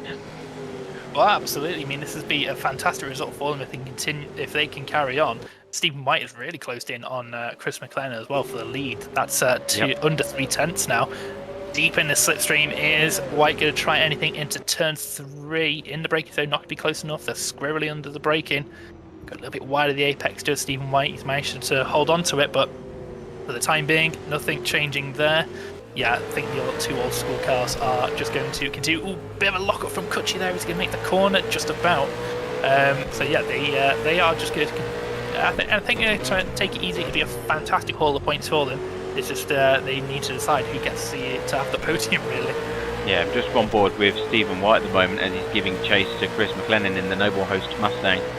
Got a bit sideways coming through one of the corners, but looks calm as anything inside the cockpit there. Just knows exactly how much tyre life he's got as they come down past the lakeside once again into turn 12. He's got some traffic coming up as well in further up ahead. Whether or not that'll be a problem for Chris remains to be seen. Well, it's a good run. It's a good run. Wayne is in 3rd position now. Looks like there was a bit of team orders and they've swapped round. Sorry, Dave. There's a fight for the lead here. Chris McLennan got a very bad exit out of turn 12. Stephen White goes around the outside. He's got the nose in for the Holden, but he gets snapped right back off by the Mustang as he gets into position once again, holding that inside line very nicely there by Chris McLennan. And Stephen White once again 0.4 seconds behind. So, but it looked like a potential opportunity was opening there. Yeah, it definitely looked like it, but they are going to continue as they are for now. But yeah, I think a bit of team orders did come in for the old school racing car. John Wade is now in the third position and is much quicker. He's gained 1.5 seconds already. So some rear gunner from Ashley Kutchy is going to be going on here. Oh, big lock up and sideways there for Chris McLennan. That's really going to hurt him coming through turn 2. This is Stephen White's chance now. There's a bit of traffic ahead, but that's not going to play into it at the moment. Braking into turn 3, not close enough, but he's right on the rear wing, like tucked under the rear wing as the traffic there, one of the Java Esports cars gets out of the way. Yeah, that Holden was on the absolute limit under braking into that corner. You could see it twitching left and right as he tried to scrub off that speed. It was, I thought for a second there might have been contact, but very well distanced and managed. Absolutely. We'll keep an eye on this battle as it continues. Looks like Chris McLennan's not got the best run out of turn 8 there, coming through 9 and 10 now. Still nearly tucked under the rear wing of the purple Nova host car. Of course, it's worth noting as well, there's 7 minutes left, so those tyres are going to be feeling pretty tired right now. So it's all worth noting about, you know, how much life is left in them. I would have thought that Stephen White would have been in a slightly worse position, but he has been at least sub 1 second for most of the race, hasn't he? So he might have been saving the tyres for this exact moment. Yeah, he's really pushing now as James Delaney's got back up to the top 10 as well. Further back, he's past Stephen Dunn. Wayne Walker not really closing any further positions. Ashley Kutchy, I think, has had an issue because he has gone down into 5th now. Billy Ebenheiser up into 4th position. So pretty good result so far for him. But let's see this lead battle once again. See if Stephen White can do anything once again. That Java Esports car, I think that's Gigi Izan, who was with these guys before the incident earlier on. Still sticking with them, so that could have been a fantastic 3-way battle if he didn't bin it earlier. Wayne Walker into 5th position now. What's happened to Ashley Kutchy? He's in the pits. Or could be a battle here for the lead again. Stephen White looking slightly down the inside. There was a little love tap there, Dave, is what I like to call those, on the rear bumper, just giving the Mustang a little kiss, saying, please can we hurry this up? But looked like he might have gone for the inside, but it's a good thing he didn't, because that would have closed very quickly. Yeah, absolutely. It's not over, though. Stephen White all over the back of that Mustang. Pretty sure that Chris McLennan can see the whites of Stephen White's eyes in the rearview mirror coming through there. No quarter given. Defensive there goes Chris McLennan. No. It's just cut, just about covered. This is going to be it. Oh no! Stephen White spun. That's awful for Stephen White. It looks like he just got caught out by where Chris McLennan was. Minor tap on the rear quarter panel there of the Noble Host car, and he's round. But he's managed to hold on to 2nd position as John Wade is about 12.5 seconds back. So that's unfortunate for Stephen White. McLennan now just needs to hold on for the 5.5 minutes to get to the end of the race. But yeah, I think that was that was just a move that just wasn't quite on, and Stephen White just wasn't able to hold on to it. Yeah, it was a bit of a weird entry into that corner by Chris, unfortunately. He did attack the curb quite aggressively. I think that unsettled the car a bit. Stephen tried to optimise it and go on the inside or the outside. It would have been for the lakeside. But yeah, I think with these worn tyres, very easy mistake to do. Hopefully he doesn't beat himself too much about that. He's still going to have 2nd place, as you say. But yeah, unfortunate way to end that battle. The 6th is developing here.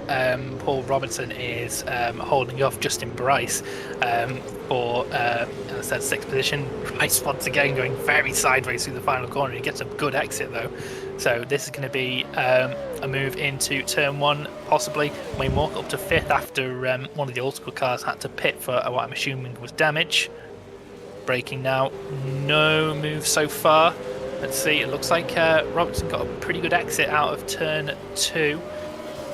Can he hold on to that? Yeah, he's got a decent gap here. It looks like into turn 3. Doesn't look like Justin Bryce is able to capitalise that. A little bit defensive goes Paul Robinson. He's managing just to hold him off for the time being. But look in the background there. Could you see James Delaney just slowly coming into the picture once again? Yeah, he's inside the top 10 now for the 444 car. So that holding is definitely hauling in the last final moments. Be interesting to see if he can make a few more positions. Wayne Walker's currently sitting in P5, so if he can navigate his way past Paul Robinson, then he will minimise the damage done points wise, of course, for the championship. But that's a tall ask, 3 positions in 3 minutes. That's going to be a task.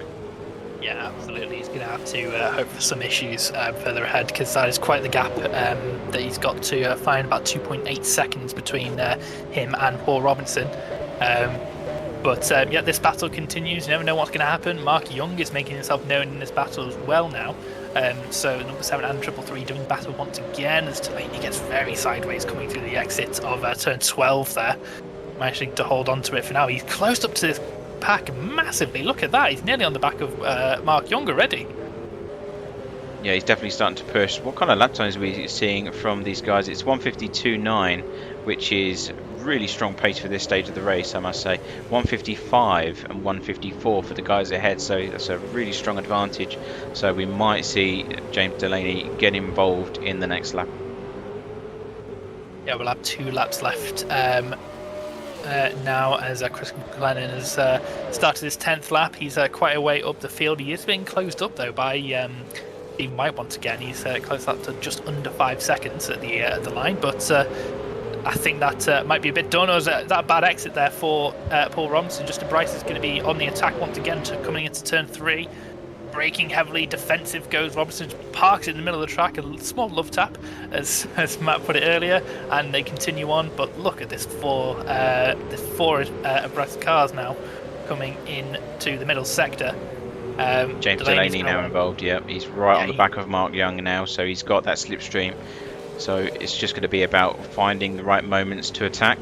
Mark Young, he's got nowhere to go, to be honest. If he applies pressure, very sideways moment coming through that fast right-hand corner. That was louder. But yeah, I think he just lets him by. He thinks I've not got the pace to fight this one, so just let him go. Yeah, well, it's a good kind of tactic, really. You think I've not got the pace to keep Delaney behind me, but I can use him to get closer to Bryce and Robinson again. So we know Delaney's quick, so that's something I would do. If someone I know is quicker than me is coming through, I'd pretty much just let them by, and hopefully they can drag me up towards the rest of the field. But 1 minute to go now in the race. Chris McLennan is just coming across the start-finish line any second now. Stephen White about 4 seconds back, so he's closed the gap up considerably, but it won't quite be enough at this stage. But Paul Robinson's still under pressure from these from the 2 cars here. Justin Bryce in trouble 3 and James Delaney as well. Coming through the final corner now. Bryce once again, he likes to get very sideways early on in that corner, and it really sets him up for the exit. On the grass there, coming down the start finish. Really pushing now in this final lap. He knows that this is his final opportunity, so on the grass, using all the track and then making his own, it seems, as he comes down into the first corner. He's actually locked up slightly. He's got a bit of a moment there through turn 1. That was one overtaking opportunity now wasted down into turns 3 that he would have been able to use against Justin Bryce, I believe. Yeah, absolutely. That was one of his final opportunities to make a move here. Everything else is going to have to be very brave to get through, and he has to be careful because Justin Bryce doesn't have to just look in his mirrors. He's also looking ahead of him as well, trying to find a way past Paul Robinson. So he's got to be very calculated and considerate and careful with these manoeuvres, but he's going to have to be very brave to make anything stick now. Well, we know he's got the pace. He's more than 2 seconds a lap up, so it's just about whether or not he can find a door that's going to open sufficiently without taking too much risk. The gap isn't perfect for him to attack Justin, unfortunately. It's about 0.2, 0.3 seconds. Preferably you want half of that before you start making a move. And then he's got a slipstream coming down the lakeside. He's going to go for the outside line, which is a very brave move considering what's coming up next, which is turn 12. And contact between the two of them. I did say that was very brave. That was very brave. They got the room there, but of course they both want that optimal line to go into that corner. But both still going somehow. I don't know how, but I think they got quite lucky with the angle of contact there. I mean, if that was real life, that would have been an absolute game over for those two. But they're able to continue suspension damage, but I think that's fight over. But Chris McLennan coming across the line there, he takes his first win of the season. A fantastic result for him in the Nova Host Racing car. Stephen White, he'll be disappointed with that finish, coming through in second place, but that sets him in second place for the final race of the evening. And John Wade, he'll be very happy with that result. P3 in the old school race number 46 Mustang as he goes flying into the barrier in celebration. Billy Ebenheiser in fourth position for the Java Sim Esports car, and then Wayne Walker, what a fantastic result for him. He comes in a P5 from the very back of the grid without a front splitter. And in the background there you can see people celebrating that they finished that race in style, it seems. As they just about one piece. In just about one piece, yeah. Hopefully they don't need the cars for the third race, but you know, those mechanics look really good at putting things back together very quickly, it seems. I'm sure Aston Martin would have liked that at the Formula 1 weekend that's just gone by, being able to put the cars together that quickly, but there you go. That was a brilliant race, though. The reverse grid races always do give carnage and fantastic racing, but yeah, unfortunate there for James Delaney. Craig Broadbent once again. He had an opportunity to get some good results there, but massive incident for him has put him towards the back of the field again. So yeah, he needs to.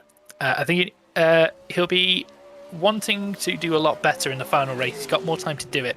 40-minute race coming up next, but yeah, fantastic race for Chris McLennan. He was able to hold that from start to finish. I think Steve might be a little bit disappointed. He's just about missed out on a win once again as well, but he's got another opportunity to do it come the final race of the evening. Yeah, it's a bit of a weird one, that race, wasn't it? It was we predicted that Stephen White and Chris McLennan were going to pull away from the rest of the grid, which they did. It was unfortunate that they had that coming together, but that's the way it goes sometimes when you're racing for the lead. You know, Wayne Walker coming up into P5, that was really impressive stuff, and James Delaney coming home in 8th. So I think with all things considered, I think they'll be happy to walk away with what they did. And you know, well done again to Chris McLennan for bringing home his first victory. So that's going to be some really nice points considering what happened in the previous race. Absolutely. Yeah, looking towards the final race now. So it's going to be a 40-minute race to finish us off this evening. So how they finish will in this race will set the grid for the final race. So this is more strategy now. There's going to need to be a pit stop. They'll need pit stop for fuel. They'll probably have to take tyres as well. If they are really pushing. I don't think there's going to be a way you can really get through this race without changing the tyres. If anyone is able to pull it off, then that's going to be fantastic results. But yeah, I think this is going to be similar to what we've seen earlier on in the season, strategy-wise. We know Wayne Walker's going to make a strong start. He's got some work to do to get back to the top of the field. James Delaney as well. He's going to want to get closer to the rest of the field. But yeah, now we are joined by Chris McLennan, winner of race 2. Chris, that was an exciting race. What was that like from your perspective?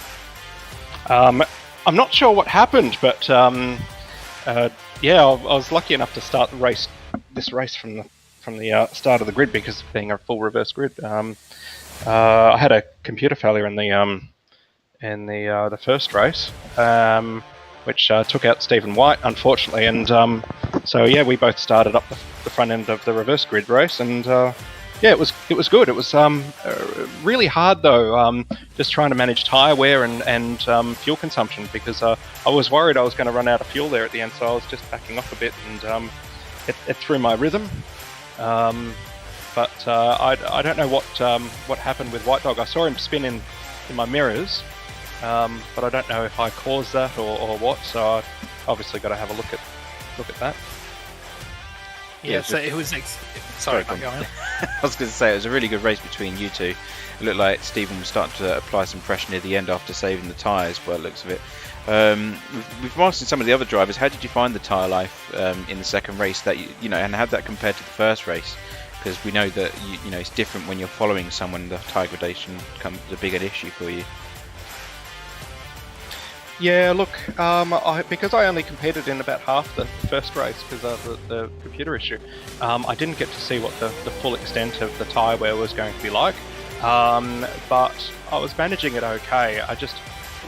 The problem is, if you allow the tyres to heat up too much or too quickly, it takes a little bit for them to cool down, and then you just start losing the back end. So that was tricky in itself. And whilst you've got Stephen White behind you trying to apply pressure, whilst you're doing all that as well, you do sweat a bit. And what's the situation going to the third race? It's obviously a change of pace. We've now got 40 minutes instead of the 20, and you're going to have a pit stop in between. Mentally, what's the approach this time? I think for myself is I thought the fuel was going to last longer. Fuel is ultimately going to dictate when we stop, in my opinion. So I'll just try and get the most out of the fuel, and I can hold on to the tyres all right. Just got to make the most out of the fuel, as long as I can do that. And if I'm not right up the front, I'll be sitting behind, tucking in behind someone to get some mileage, so I can have a strong run at the end.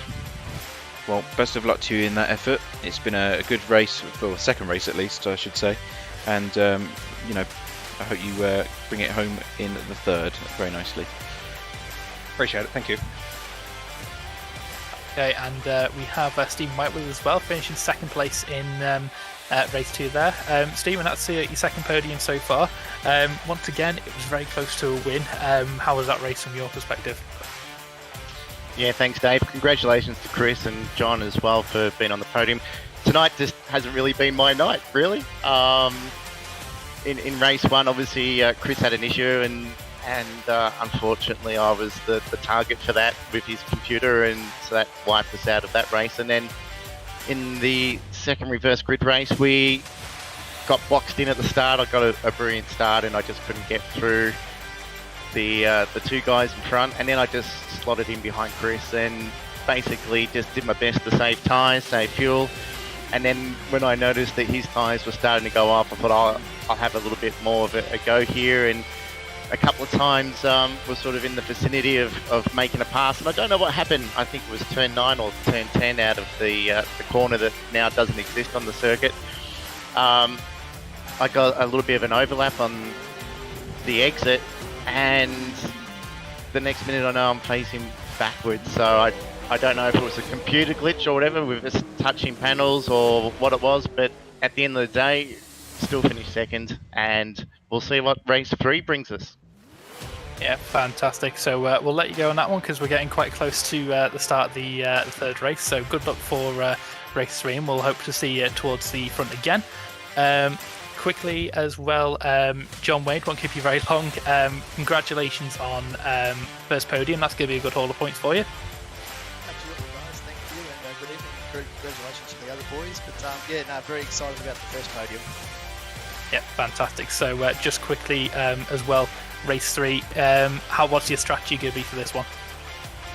Pretty much like the other boys, try and find someone to sit behind for a while and conserve a bit of fuel, because I think that will be the determining factor there. But tyres won't be an issue, but fuel's definitely an issue. All right, fantastic. Well, good luck for race 3, and hopefully you can bring home another big haul of points as we hear the big announcement. So get yourself on the grid, and we'll see you soon. Thank you very much, guys. Have a good night. There you go. That is your top 3 for race 2. Just about in time for the start of race 3. So this is going to be fairly interesting now. Wayne Walker towards the front of the grid as well. We know he's got pace. He's going to look to get towards the front and get some more points as well. Whether he can go for a win, it depends on if he can get past everybody. He's got plenty of time to do it though. Yeah, it's. I think pretty much what the guys have just been saying sums it up. It's going to be a game of saving fuel, and of course we all know that if you're in a slipstream, then the car has to work less in order to get up to those optimal speeds. So they're going to be trying to use their competition to save that extra bit of fuel. That means that they can go deeper into their first stint, and that means that they can have a much better end to the race. They just need to make sure they keep the first set of tyres alive, and then they'll be able to make things last and work for them, because again, lighter fuel load at the end of the race means a faster car with fresher tyres. That's what they're all aiming for. Yeah, absolutely. I think we just got a small delay here. Is that I think we just sorting out the grid positions for race 3. Yeah, as you said, the fuel strategy is going to be the most important factor here. We've heard from the winners of the first 2 races that fuel was a factor. They thought they were going to run out. So I think the people who can find pace sat behind somebody are going to have a better advantage coming through the second half of the race, especially when it comes to the pit stops. If you can get the tyres lasting a bit longer, then not tyres, the fuel lasting longer, you don't have to put as much in at the end, so that's a quicker pit stop. So it's going to be an interesting strategical race, this one, as we just wait for the race thing to come back to us, we'll see who can come through the field and take the final win in the evening. Yes, he's going to be the. Sorry, go on, Dave. Continue. I was going to say one thing to note as well. Third race now that these guys are about to do. That's one they normally do. It's going to be getting quite late in Australia now, so the fatigue's going to start setting in. Mistakes will start to creep in as well. So, be whoever's got the endurance to keep the car on the track for as long as possible is going to be the point to make as well. Well, of course, what we usually have is 2 40-minute races, and we've had 2 20 minutes, and then we've got one final 40 to round it out. So, time-wise, they're racing at for the same period of time or the same length of time. But I think what the difference will be is the fact that it is as 2 sprint races. They're both high-tension sessions where you just want to maximise every single opportunity that you've got. So you're going to be absolutely pushing like a madman throughout, from start to finish, in both of those. And I think what's going to be key in this final round is just to take a big deep breath, relax a bit, change the pace, change the approach, and that's when you're going to see good results. Yeah, absolutely. So I think we've just got a small further delay. I think there's what we might call scheduling issues.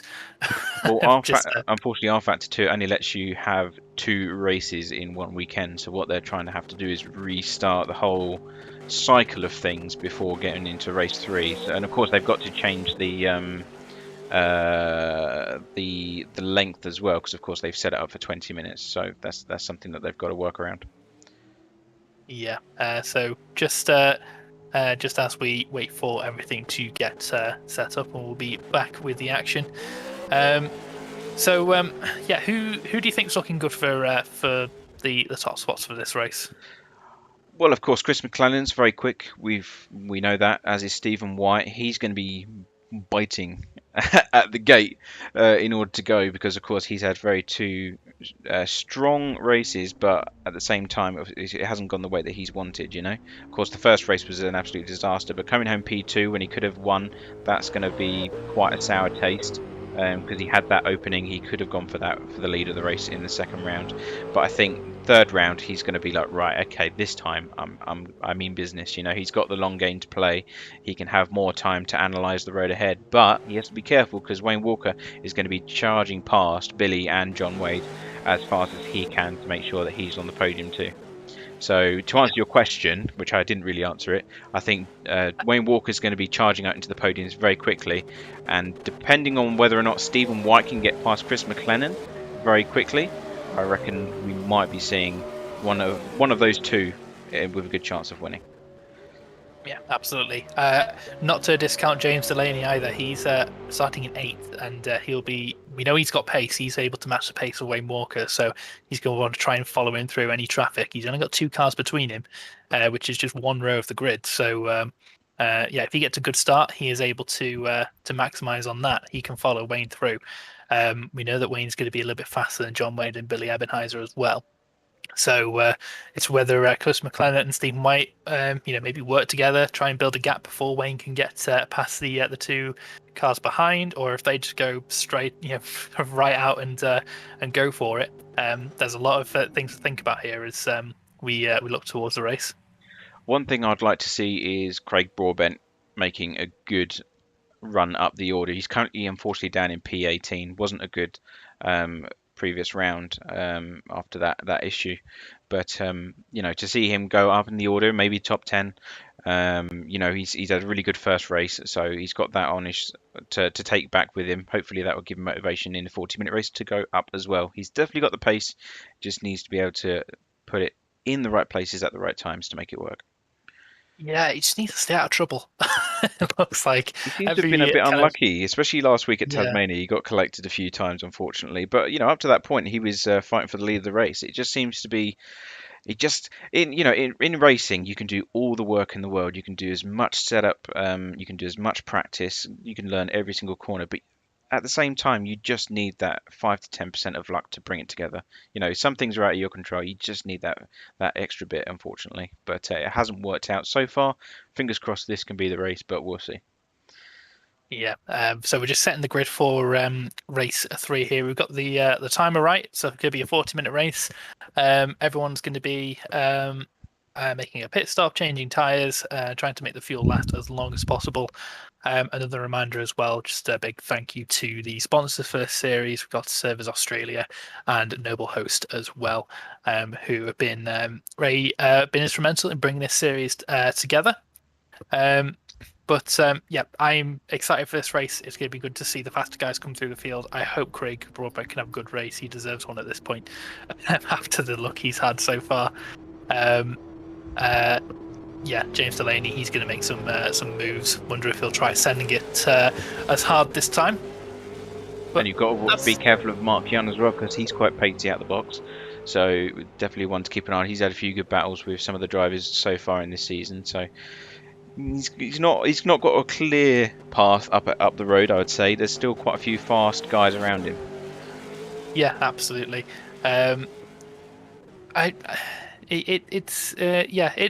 It's going to be interesting. I think James Delaney again needs to stay out of trouble. Paul Robson, Justin Bryce, and Mark Young, they've been battling hard throughout the entirety of this evening. So he'll want to get around that as quickly as possible. But yeah, as you said, Mark Young, he's got pace. He's not going to let that go easy.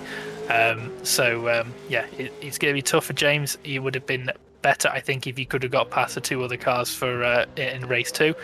But yeah, we'll see how he goes on in race 3. John Wade as well, I think he'll just try and hold on to whatever position he's got. It was a fantastic result for him. That's going to send him straight up the championship standings with a 3rd position. So I think he'll be riding high on that one and using that momentum to hold off the hard charges behind him. Who else have we got that could make some moves here? Craig Stoddard. I think he's got a little bit more pace than his showing here. He's starting on 20th. He did have an incident, I think, he definitely had an incident in race 2. So he's going to try and make some moves, I think, to get further up the field. I think he'll be aiming possibly for a top 10 if he possibly can. And I think Paul Robson and Justin Bryce, I think they'll just be wanting to continue their fight together. They seem to be having a lot of fun with it, really going at it for the 2 races so far as well. I think we've got just 2.5 minutes now until we get on track. I think we're running. That's one thing to consider as well. We've restarted the weekend, so that means the track conditions have reset, which means all the rubber's now gone. Oh, is it? That is a good point, actually. That's going to be quite a big issue for them. I hope they know this, because going into turn 1 in the speeds that they had in the previous race isn't going to be the same experience, and that could catch some of the people out if they haven't realised that. Yeah, track temperatures dropped as well because of the restart on the weekend, so it might come back up in race time, but yeah, there's definitely going to be a lot less grip on circuit for the first maybe for the entirety of the first stint until some rubber gets put down. We definitely won't be seeing it as easy to hold the cars through the big slides. We'll say that much. And of course, that's going to affect your tyre degradation, your fuel usage, everything. So, I mean, if they're going slower lap times, that's more fuel usage, because there's not as much grip on the track itself. So that's going to change things quite drastically, I think. It's fine margins, but when you've got the compounds that we're using for this weekend, it's a big game changer in the grand scheme of things, unfortunately. So it'd be very interesting to see how that unfolds. Yeah, just looking at Steve White just going around the circuit as well. Looks like we do have some rubber down, so it's not too bad, thankfully. But it definitely won't be as high as it was earlier. Well, we saw that in qualifying, didn't we? It's what 15-minute session, but in that 15 minutes, the speed in which they can put down increases substantially from start to finish, and that's just from the cars constantly going around, and which we've got quite a few of them doing so now, because I'm sure they are aware that there's not as much rubber down. So these soft compound tires, they love to stick to the tarmac, and they will make a tread or a grippy line very quickly. Yeah, it's just those first few laps where the tyres are cold and the track is a bit greener. We are going to see some issues, I think. But 25 seconds until you get underway. We'll get the grid all formed for the final race of the evening. Let all the anticipation build for all the drivers, so we can get a big exciting start once again. But yeah, so talking of starts, some good starters so far. Wayne Walker, obviously, he's been a good starter throughout. I think Chris McLennan and Stephen White have got off the line pretty well as well. I have noticed maybe in the midfield, some cars not quite as able to get off the line as well, as causing kind of a bit of a backup in the midfield. So they want to kind of get that together for the start of this race. But here we go. We are starting to line up here. Is that Matt Olkey just flipping in the background there in the pits? What's going on there? Probably. I mean, this is... Looks like he's just been ejected from his pit garage by one of the Java esports cars. But I'm sure he'll be fine for the race. We still got the same amount of cars, 22 cars in the race. So maybe where they've changed the session, it's caused an issue somewhere. I'm not too sure. But either way, when he joins the grid, he should be fine. And fingers crossed, thankfully they only have to go in there once, so it won't be too much of an issue. Yeah, absolutely. So as we start gridding up now, we've got John Wade is the first of the top cars on the grid. He's raring to go. Chris McLennan on the grid as well there. I think you might want to get onto the grid as late as possible, because you'll have more heat in the tyres, I think, unless it doesn't model that in R-Factor. I'm not entirely sure. But I think the longer you sit on the grid, the cooler those tyres are going to be, the more difficult it is going to be for you. So we can see Stephen White still in the garage, Wayne Walker as well. So they'll be in shortly. They've got a fair amount of time still to get back onto the grid before the race begins. But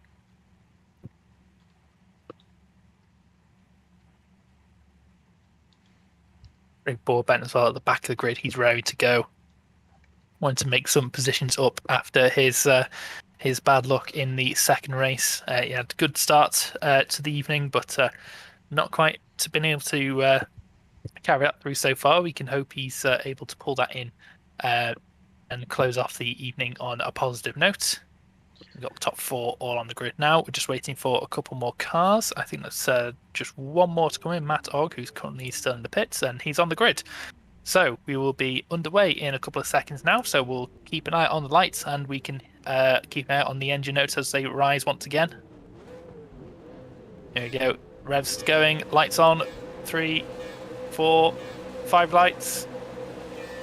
And off once again. That's a good start again from McLennan and Stephen White. Look at the start that Wayne Walker had there. He's surging up. He's already into fourth. He's past Billy Ebenheiser. Wayne Walker is the third. He got past both of them immediately. So fantastic start from him. A good start as well from James Delaney. He's up into sixth position. So this is not what the top two wanted. The faster car coming through as they all come streaming through in the background there. James Delaney's back up into fifth now as he's past Billy Ebenheiser. So he's just got John Wade to contend with now, and he's back up into the fight and continuing there. Mark Young, decent start from him as well. He is in between Paul Robinson and Justin Bryce. So that fight can continue on. Wayne Walker, he is closing in on two leaders there. James Delaney as well, looking very close to the back of John Wade there. Looking towards the inside. That's not going to be a gap he can go through. So he's going to just fall into line for the time being. Looking towards the inside there. Not able to make that stick for the time being. There's still plenty of time to go. It's only first lap. Remember the cold tyres. Oh, very sideways there. Yeah, James Delaney doesn't want to wait. He wants to be on the back end of this leading pack, which is exactly where I would want to be as well. So he's trying to apply the pressure to John Wade. John Wade, though, that Mustang, very wide indeed. Cuts the corner at turn 12. This could be an opportunity for James to pass, though. Yeah, that goes immediately onto the inside as he's got the better exit, and that's him past. Looking towards the inside, there was John Wade, not able to make that stick, though. He's just going to back out. So this is exactly what Delaney wants. He wants to be right on the back of Wayne Walker, saving fuel, saving as much tyre as he can as well, to fight towards the end of the race. So Chris McLennan comes round to the final corner now to complete the first lap in the lead once again. Stephen White following closely behind him, which is a carbon copy of what happened in race 2. But this time we have Wayne Walker and James Delaney, who are fighting it out for the entirety of race 1, coming to chase them down. Looks like everybody else was able to get a fairly clean start. Craig Broadbent able to get into 14th place, so that's 4 positions gained on the first lap for him. So that's a good start for him to charge back through the field. Looks like everyone's still running as they should be as well, so no incidents this time. Braking into turn 3 now. Ooh, James Delaney gained quite a bit of ground on Wayne Walker in that braking zone there. The Holden looked a bit speedier coming into that particular corner, but it seems to have worked out. He's actually gained quite a bit of ground. He's now within 0.2 seconds. He's got to be careful though, because this is the position he was in race 1, and it cost him in terms of tyre life. So he's got to be cautious of that. But the top 4 steaming away from the rest of the field here. John Wade is under pressure from Bill Ebenheiser in the Java Sim Esports car for 4th position as well. But this top 4 line astern there coming through turn 9 and 10 down Lakeside and coming into turn 11. Look at Wayne Walker looking to the inside there. That's a cheeky little look there, just to possibly throw Stephen White off his tracks. The sun glaring off the front of the cars here as they come through the fast right-hander into the final sector. Wayne Walker once again looking to the inside. I think he's just trying to find the chinks in the armour there for Stephen White. He's making moves early, it seems, and James Delaney is sticking right with him, and he wants to follow through. Yeah, this is a great 4-way battle. We've still got 36 minutes left, so we've only just got this race started, and already we're seeing a lot of pressure being applied to our race leader, Chris McLennan. And of course, Stephen Wyatt has to be very careful. He's going to make the move. Wayne Walker will be right on standby if there's any mistakes in that whatsoever. So, yeah, it's all about making sure that that train stays as quick as possible, not to give each other any opportunities. Yeah, absolutely. And John Wade behind as well. He is still within touching distance of this pack, so if there's any issues then he can capitalise on that. Billy Ebenheiser as well. Wayne Walker to the inside there, looking on the inside of Stephen White, not able to make that stick. Oh, he gets sideways on the exit. That's going to compromise him, but he's able to hold on to the position for now. Delaney, I think, just had to drop back to avoid any contact. Oh, I heard a crunch. Yeah, so did I. Where's that?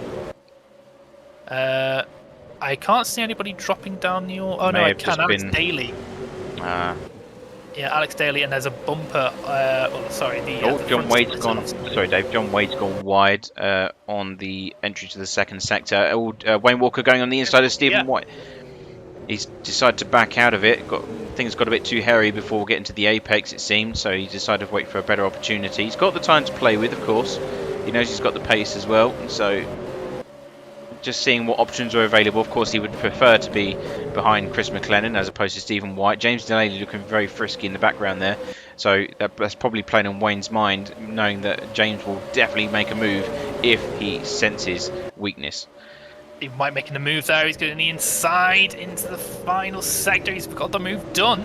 Can McLennan make the move back as he's on the inside for the next corner? He's going to have the advantage. Side by side, minor contact. But he's going to be on the disadvantage of Wayne Walker and Delaney side by side as well. They are 2 by 2 right now, and Chris McLennan finds himself in a bit of an awkward situation. He's slotted back behind Stephen White coming into the final corner. That's Wayne Walker now got the slipstream behind his fellow Mustang. Will it be enough though to make the move? He's peeking down onto the inside line at turn 1. It looks like maybe the Mustang's got enough of a gap, the Noble Host that is, enough to hold him off just for this one extra lap. But yeah, Stephen White now into the lead. That's exactly where he wants to be. Let's see if he can pull away. Yeah, and all of this is playing into the hands of Billy Ebenheiser and John Wade behind as Mark Young and Justin Bryce have gone Oh, side Wayne by Walker side. down the inside, down to the outside. Oh, he's gone. He's gone off. That's a big off for Wayne Walker. That's not what he wants at all. He was There's trying contact behind as well, 3 wide. Yeah, he was trying to plant it around the outside and hope for the inside for the next corner, but it just didn't work out the way that he had hoped. So that was at turn 4, unfortunately, and it was just the most minor of touches onto the grass by that rear left tyre, and that was enough to unstable the Mustang and send it off into the gravel. Luckily, not a full spin, but back underway once again. He now finds himself down in P6, so not the end of the world, but a lot of work to do now. This massive gaggle that's behind them, headed off by the treble 3 of Justin Bryce. Brett Gooden tried to make a move there into turn 10, but yeah, Craig Broadbent involved in that as well. He is in 12th position, so he's currently moving back up the field as well. Gaps at the top of the field, looks like they've split up slightly. Stephen White is starting to pull a little bit of a gap on Chris McLennan, but Delaney is still just piling the pressure on McLennan. He's going to try and make a move into the final few corners. We'll see, but yeah, Wayne Walker's got some work to do to bring that car back up into the lead battle. He hasn't lost too much time. You've seen him in the background there. He's about maybe 2 or 3 seconds shy of the leading pack, so it's not an impossible task. As I say, there's plenty of time to do it. You've still got the pit stop for this particular round, so all to play for. And he's actually just going to try to overtake John Wade, it seems. They're both coming down into turn 1. Has a little peak, not close enough just yet. Yeah, he's only got 2. Yeah, to be fair, he's only got 2 cars between him and the lead battle. That lead battle is still raging on. Yeah, he's got all the opportunity to get back into this one. He goes looking toward the inside once again on John Wade, not able to get that done. The more time he gets stuck behind John Wade, though, the more time he's going to lose to the lead battle as Delaney. Look how close he is to McLennan there coming through, almost looking towards the inside. And big lock up there. Was that McLennan? Yeah, McLennan gone wide. He's gone. So he's gone onto the AstroTurf and the curbing, and that's allowed James Delaney through. So further developments, it seems like both Mustangs running into problems in the early stages of this race. So key now for James to stay on the back of Stephen White and obtain that slipstream. John Wade very sideways, as he came through turn 10. He's able to hold on to it for now, but yeah, Wayne Walker had to back out of that one, just not make contact, I think. But that's going to put Wade under a lot of pressure. Inside looking there was Wayne Walker, but not able to make that stick. Gone wide of the first apex through turn 11, and that puts him at a disadvantage there. And then Wayne Walker just going to say thank you very much and drive straight through the open gap. Has to be worth mentioning as well that Billy in the Java Sim Esports car, he's actually staying in on this fight. We have seen the cars run into problems in the previous 2 rounds, but third round he's staying in 4th, and he's actually putting up a fight for this one. Yeah, he is. He's, as you said, he's holding on to position very well. So he's all he has to do here is kind of stay there and kind of save a bit of fuel, and that's going to put him in a good strategic advantage. But he does have the 2-time champion Wayne Walker closing in on him, though, as they come through to start the 6th lap. Just going to have a look at some lap times as they come across. James Delaney currently holds the fastest lap of this particular race, 52.3. Stephen White is on 52.9, which is his personal best, which was actually the last lap. So James Delaney looking the stronger of the cars at the moment in the top pack. Whether or not he can actually use that and take the lead of the race, and whether that will actually be beneficiary to him, because obviously the fuel situation, as we've already mentioned, it would probably be better to stay behind and save the fuel in the slipstream. But whether or not he'll apply pressure and want to take the lead, we'll see. Battle for 10th is developing here. We've got Paul Robinson, Steve Dunn and Craig Broadbent battling it out for the final top 10 position. Broadbent just trying to find a way through. Robinson and Dunn are very kind of squirrely and fighting amongst themselves. So this is going to be quite a spicy battle developing these guys. Brett Gooden's starting to fall back as well. Ebenheiser has been passed by Wayne Walker. So Walker now up into 4th once again, and he is now chasing down Chris McLennan. I think that was through turn 11, so what a fantastic move that would have been.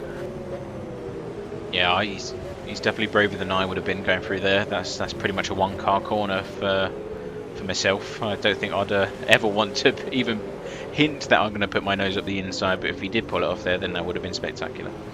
Delaney is really close to the back of White here for the lead. He's going to be right under the rear wing coming into the first corner. Slipstream is not as advantageous as it has been, as the driver's been saying, so he's going to be close enough to make a move. Looks towards the inside a little bit, just goes back into line and follows through turn 1 and 2, possibly looking towards turn 3.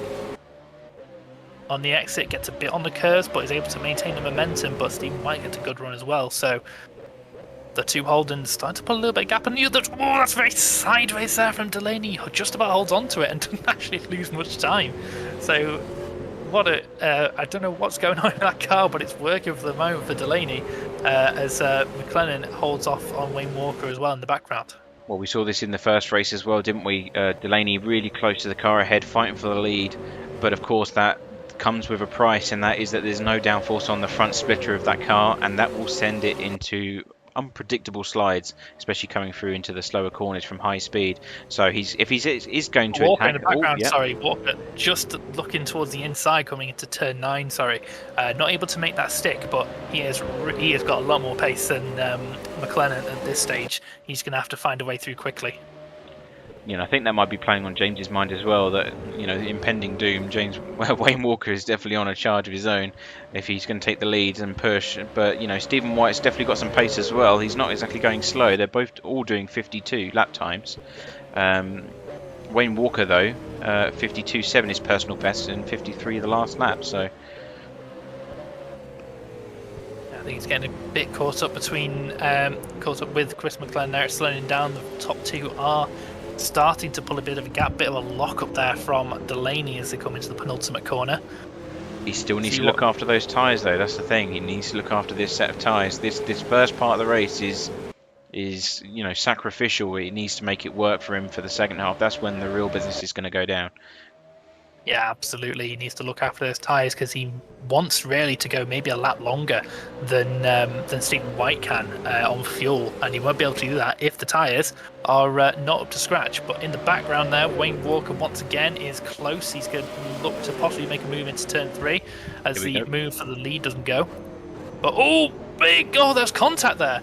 Was that contact? Was that? Yeah, that was contact. So yeah, Chris McLennan tried to move to the inside because Wayne Walker was trying to go to the outside line, so he tried to give him space, but unfortunately it was just a collapsing triangle. Time ran out and they both just had a little touch, but good sportsmanship there from Wayne Walker. Held back, allowed Chris McLennan to go back through, but unfortunately now both P6 and P7 respectively. Yeah, absolute disaster for Wayne Walker once again. And look at the battle for the lead once again. Delaney on the grass there coming into the entry of turn 9.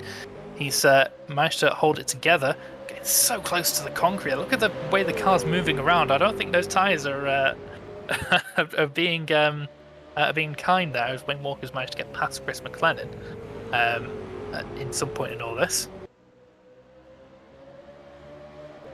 Well, if I was James Delaney right now, I would play the patient game. Because, you know, you're at the point now where you know that, I mean, he might not know that James Walker's just had a moment with Chris McLennan, but now it's obviously a two-man race up front. He could easily save that extra bit of fuel to play into his hands at the end of this race. Tyres, again, you can sure hang on to the tyres as much as you want, but you're going to get a fresh set of those. It's the fuel that matters, because you don't want to be in a position where you're saving at the end of the race. You want to be able to have the confidence to push. Actually, Kutchi has had a crash somewhere. He's in the pits with no rear wing and no front splitter, so that's been quite a substantial impact he's had. But yeah, I agree. James Delaney now, he's got a 6-second gap, which is extending between him and the next car. You see that in his mirrors. He's looking to the inside there, locking up the tyres. That's not going to help. Because flat spotting definitely is a thing in R Factor, and that is really going to not help his situation if he's got the wheel vibrating away. It's really going to, it's not helping his tyre life. It's going to make him struggle. Wayne Walker up into 5th now once again, so he's got past Mark Young, and he is chasing down John Wade in the Old School Racing Mustang. But yeah, they just need to pull away from the other cars. He needs to save fuel. He needs to think strategically here. He's still pushing Stephen White along, so he doesn't want to give too much time away. So maybe that's the tactic. They've both got us. Delaney just about holds that. I think he might have seen his life flash before his eyes there. I thought that was the game over moment. I thought he was going to turn it into the barrier. I think my theory has just been thrown out there that he's just holding up behind. He's really pushing, but he's using every single inch of the track as Delaney there. I think he is trying to find a way through, but they're still pulling away. They've gained another second on Billy Ebenheiser in third, but as again, he's getting very sideways. These tyres are not going to last if he carries on doing this, but getting towards the pit window now, or maybe a lap or so away. 23 minutes of the race to go. So Wayne Walker into fourth once again.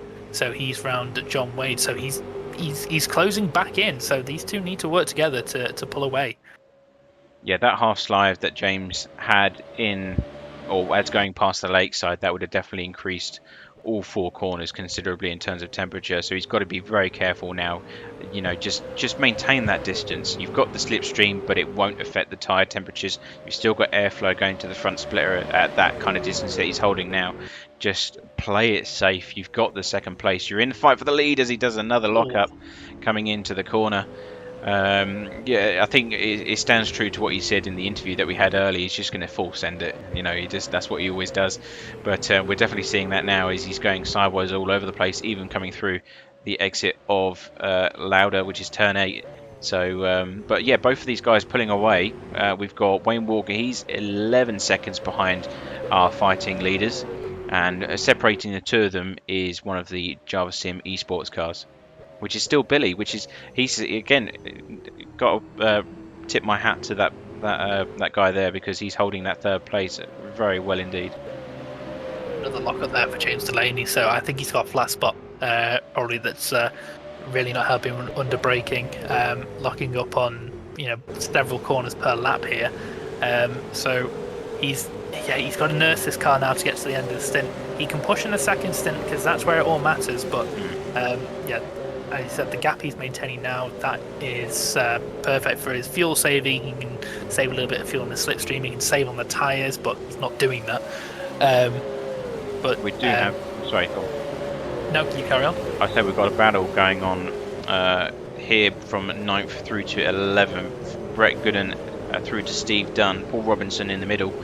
And all within about 2.2 seconds of one another as they come to the end of this particular lap. And of course this is going to be the part of the race where they're going to be starting to think about when they want to enter pit lane. There's 20 minutes and 50 seconds till we get to the checkered flag, so we're almost at the halfway mark, and that's exactly when you're going to be starting to decide, are you going to undercut the competition, or are you going to overcut the competition? I think Craig, yeah, he's taken the early dive. That's worked for him before in the previous rounds, hasn't it, where he's run into issues before. So whether or not it's going to pay off this time, we'll have to wait and see, but he's the first one to commit. Yeah, well, he was at the back of a big train of cars battling for position. And, if we know he's got pace, so he can just sit and make the time up in the clear track, and he could possibly do the undercut on these guys. Yeah, issue for Josh Wade. He's lost a few positions now. Brett Gooden into P8. Justin Bryce also in the mix here. We've got a fight between Mark Young and Chris McLennan. It's all unfolding before we enter the pit stop round.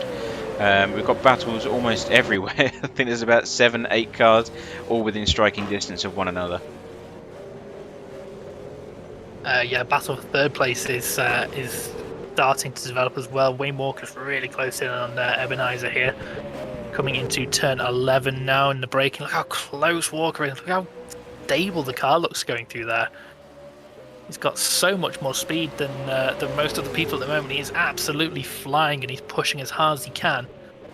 Whether that's going to hurt him in terms of the tyre and the fuel usage, I'm not sure, but he wants those positions back. He needs as many points as he can get here. He needs to maximise how many points he's able to get in the absence of Abertisano. Well, they do get a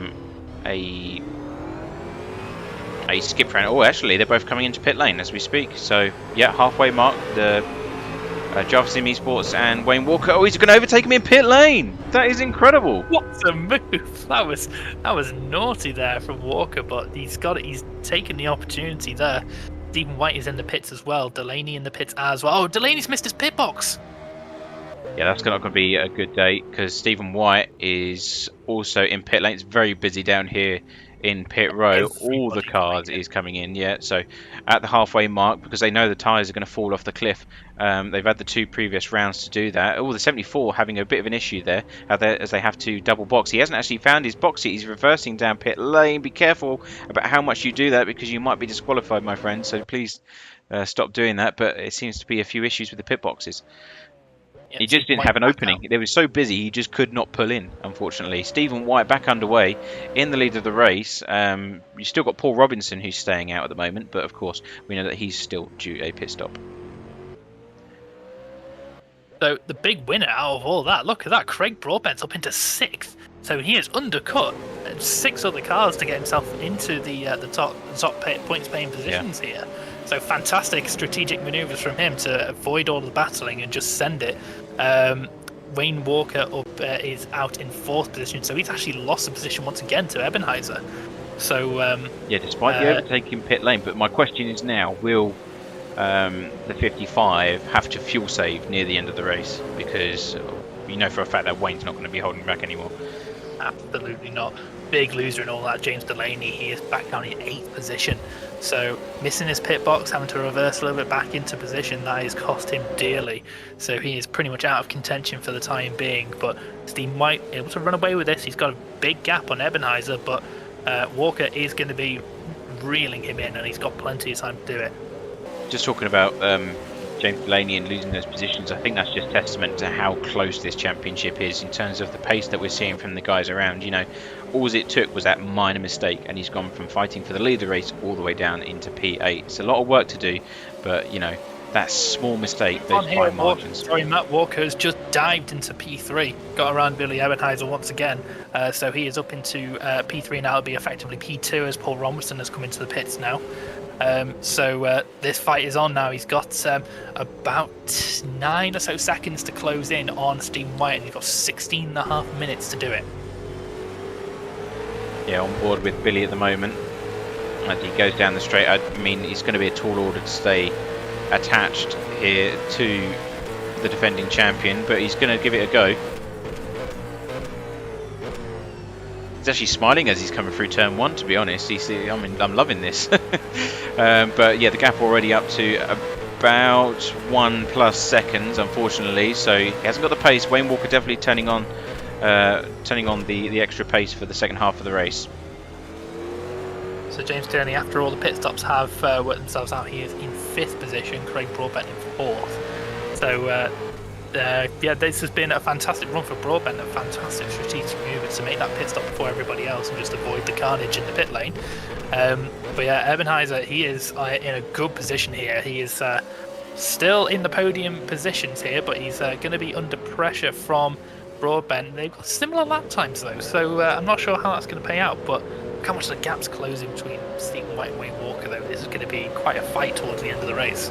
Yeah, 15 minutes to go. We've also got a 4-way battle between Paul Robinson, P7 through to P10, Brett Gooden. You've got Chris McLennan in P9, and then Justin Bryce giving chase to that black and blue Holden ahead. So 2 battles separated by about a second, I'd say. But they could potentially come together and make a 4-way fight. So Justin Bryce and Paul Robinson have been at each other's throats for the entirety of this evening. It's been fantastic to watch as, oh, look at that treble 3 going on the inside, just making the gap as he breaks into the right-hander. And, oh, that, yeah, see you later, Paul. It just sent him wide. Fantastic manoeuvre, and that's caused a chaos behind as he gets overtaken by McLennan and Brett Gooden. Yeah, unfortunately, Paul losing 3 positions in that one single corner, the space between the 2 of them. So that was a battle of the last of the late breakers battle, but unfortunately didn't work out for Paul there, and he finds himself now in P10. Chris McLennan being able to go on through. I thought they were going to make contact when he rejoined slightly, but nicely avoided. Walker on that last lap did a 151.037, so he set the fastest lap. Sorry, then. Dave, we've got another battle going on for P4. Craig Broadbent and James Delaney going side by side. Delaney on the outside line. He's trying to plant it for the inside for the next corner, which he does. Amazing move there by Delaney. Full commitment from the driver there as he gets it done. Craig Broadbent now being demoted down into P5 after his brilliant pit stop strategy. But yeah, Delaney just pumped up on a pure adrenaline and speed. He's now making his charge back up the order. Yeah, last lap time was 151.021 for Delaney, so he's taken the fastest lap away from Walker. But Walker has gained about a second on the leader over the last couple of laps. Gap's coming down even more, so Steve White's still doing a pretty good job. He's setting fairly consistent lap times here, as far as I can see. Yeah, 52s, done some 53s as well earlier before the pit stops, but it's going pretty well for Stephen here. See if he can continue to hold that. I want to be a good finally if he can get the win, but I'm not going to say anything further before I curse him completely. Well, James Delaney holds the fastest lap of this particular race at 51.0, so considerably faster than what we've seen in the previous round. Wayne Walker himself, last lap was a 51.0 on those fresh tyres, so you can just see the pace difference on new rubber once the track has had time to bed in. Stephen White, on the other hand, last lap was a 53, unfortunately, so whether or not he had an issue or a traffic situation, I don't know, but Wayne Walker 51.6 as he comes across the line just behind, so definitely a lot of pace difference between the two of them at this stage. Battle for P10 is still going here. Stephen Dunn is closing in on Paul Robinson for that position. Gaps extended slightly to about 7 tenths a second now, but yeah, these guys are still going tooth and nail as they have been all evening so far. We've got Steve Dunn in the background there. He's also in the mix, 0.5 seconds behind Paul Robinson. So, yeah, of course, you've still got Chris McLennan. He's going to be trying to attack Brett Gooden in P8. So, all to play for here. And, of course, we're coming into the final few minutes. 11 minutes remaining here. Right, so what kind of pace is Walker closing in on Steve? As I said, it's about a second and a half a lap based on the last information that we had. Yeah, it's going to be quite close towards the end because it's about, I'm looking at maybe like 5 or 6 laps to go, and it's about 4.5 seconds now, so it's going to be close towards the end. I think Wayne Walker can definitely catch, but if he's, whether he can actually make the move stick, and we know how good Stephen White is defending, as we've seen throughout the entirety of this race to begin with. We'll see if he can continue that, but yeah, this is going to get very interesting towards the end of the race. My question might be, is Stephen holding back, trying to save fuel and tyres for the final battle? You know, this could be a tactical ploy. For all we know, we know that Steve's definitely got a lot of pace. He was staying with these guys in the first the second round of the race. So, sorry to interrupt you, Matt, but Delaney's back in the pits again. He's got a drive-through penalty. So, not sure what that was for, but that's dropped him way back down the order, back into 8th now. Maybe reversing up pit lane, perhaps. I mean, we only saw the back end of that. Maybe it was reversing up. He might have impeded another driver's stop, for example, which may be the result of that, because we saw it was very busy at the time that he was there in that pit lane. He was one of the first ones to be there, of course, because he was leading, or in the front pack. That's dropped him right into the battle for P8. Chris McLennan's got around him as well, so he's got some work to do once again. The race is kind of falling apart for James a little bit here, but we know he's got the pace. He can probably quite just as easily get through these guys as both him and McLennan do some tandem drifting there, which was fantastic to see, but not the quickest way of going around that particular corner.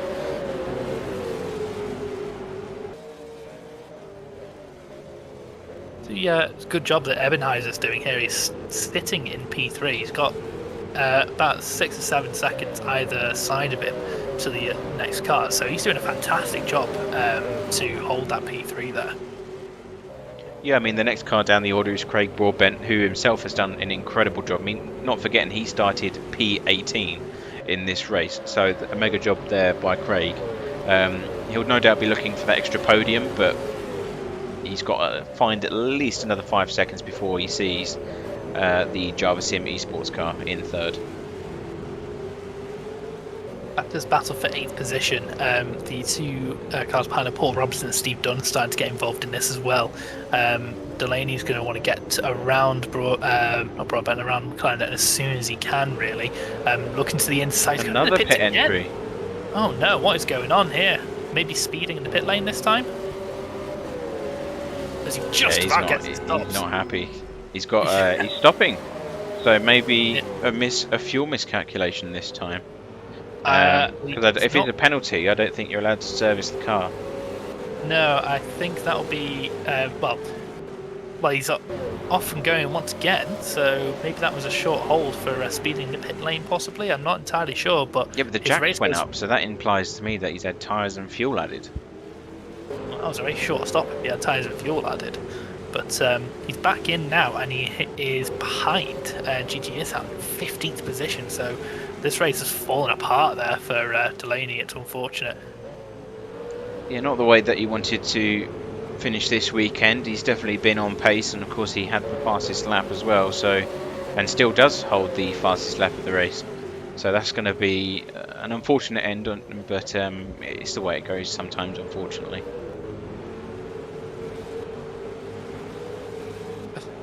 Got a little fight here for the 20th position, so the last two cars circulating at the moment. Rizal Abdrachman is chasing down Matt Ogg in that bright green and red Mustang. Which is having a very sideways moment as we speak, but holding it together. Looks like they're trying to go for the undercut Rizal. Yeah, a little peep, but Matt Ogg comes straight back across again for the next one. Yeah, it looks like Matt Ogg doesn't really have the pace at the moment. Look to the inside as Rizal not quite able to make that stick again. He's trying his best to find an overtaking manoeuvre here, but he's finding very quickly as a result that this is not an easy track to overtake at. He's going to have a look down the inside into Clark. Ooh, nearly gets his nose chopped off by Matt Ogg there. Just goes. I love the going down the order and seeing battles. You know, even if you're in the back of the grid, you can still have an amazing time with battling with some of the fellow competitors. Oh, there's a big lockup from the car ahead. That was Craig Stoddard. Nearly thought that he was going to send it sideways. It looked like a spin the way the smoke came on screen, but still there and still in one piece. Delaney is kind of moving back up the field as well. He's passed GGS and he's up to 13th position. Alex Daly is his next target. Coming into turn 1 now. Is he going to try and make a move? He's sticking on the outside there.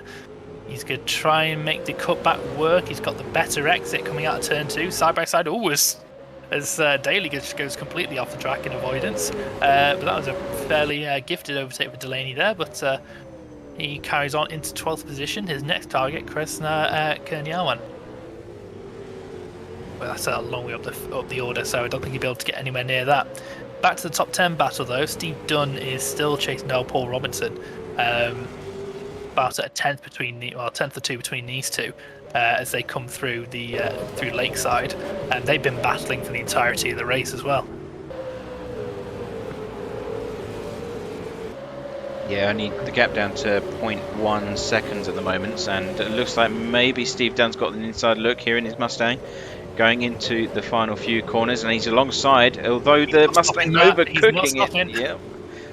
You could see the refusal from those front pads to slow down in time. It was just a matter of time. But luckily, though, Paul Robinson wise to that and didn't turn in until he saw the Mustang fly past and off the grey stuff.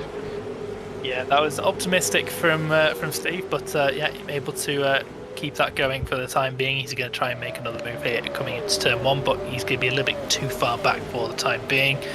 A little bit up the track, Justin Bryce is chasing down Mark Young for that top 5 position.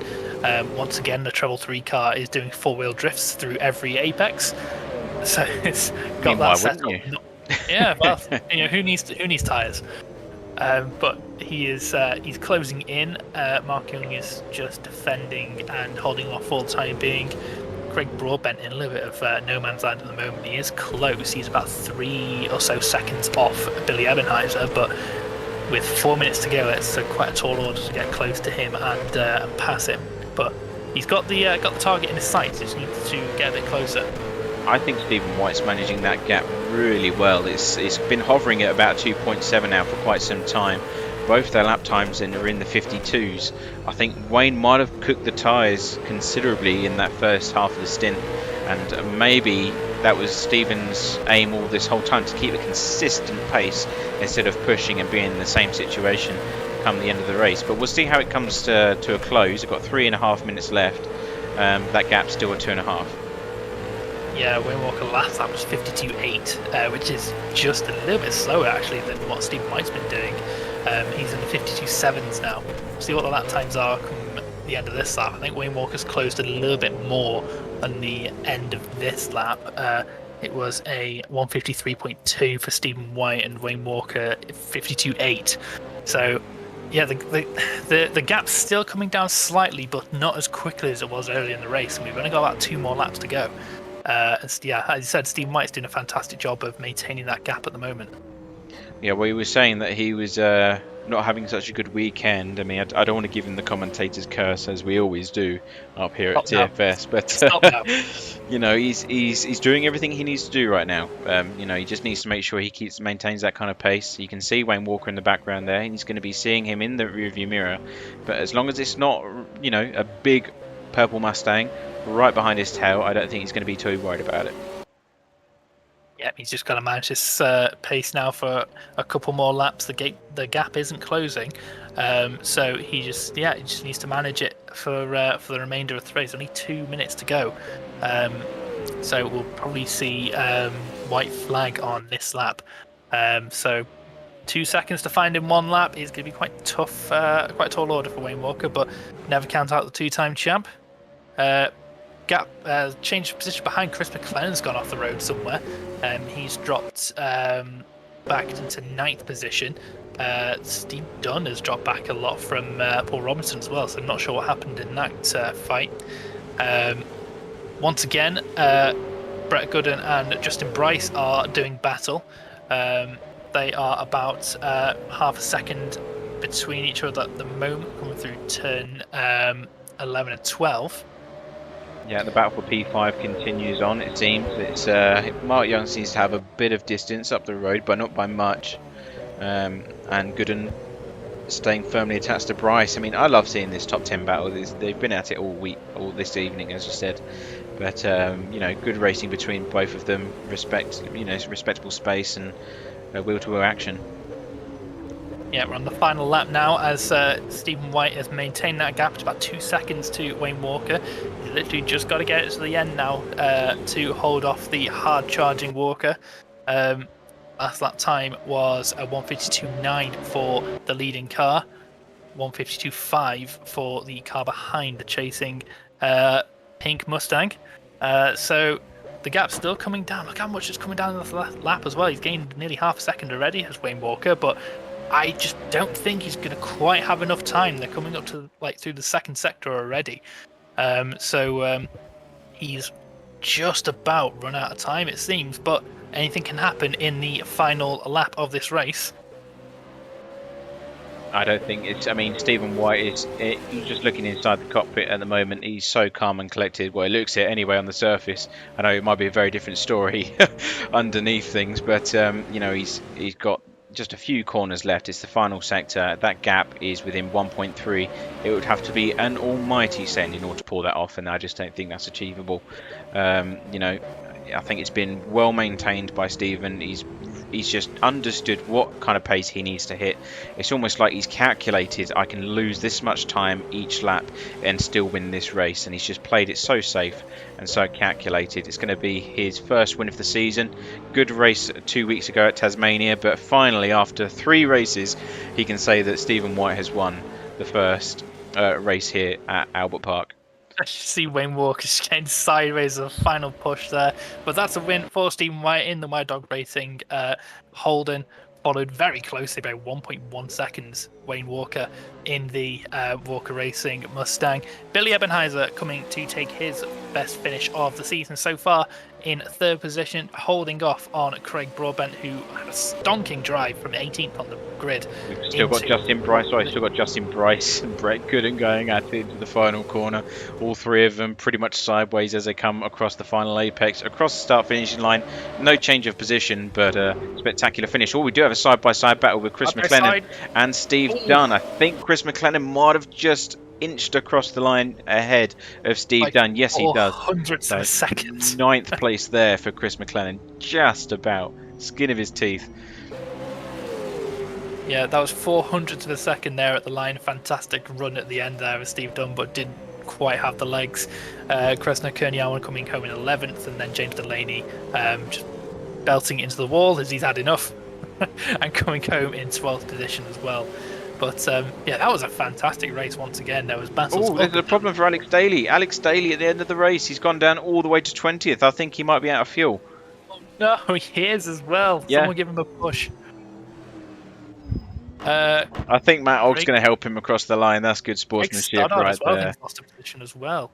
So yeah, Matt Ogg is helping him across the line. Look at that. That's exactly what you want to see. You know, you're not going to win any points, but at least you can help a fellow racer in need.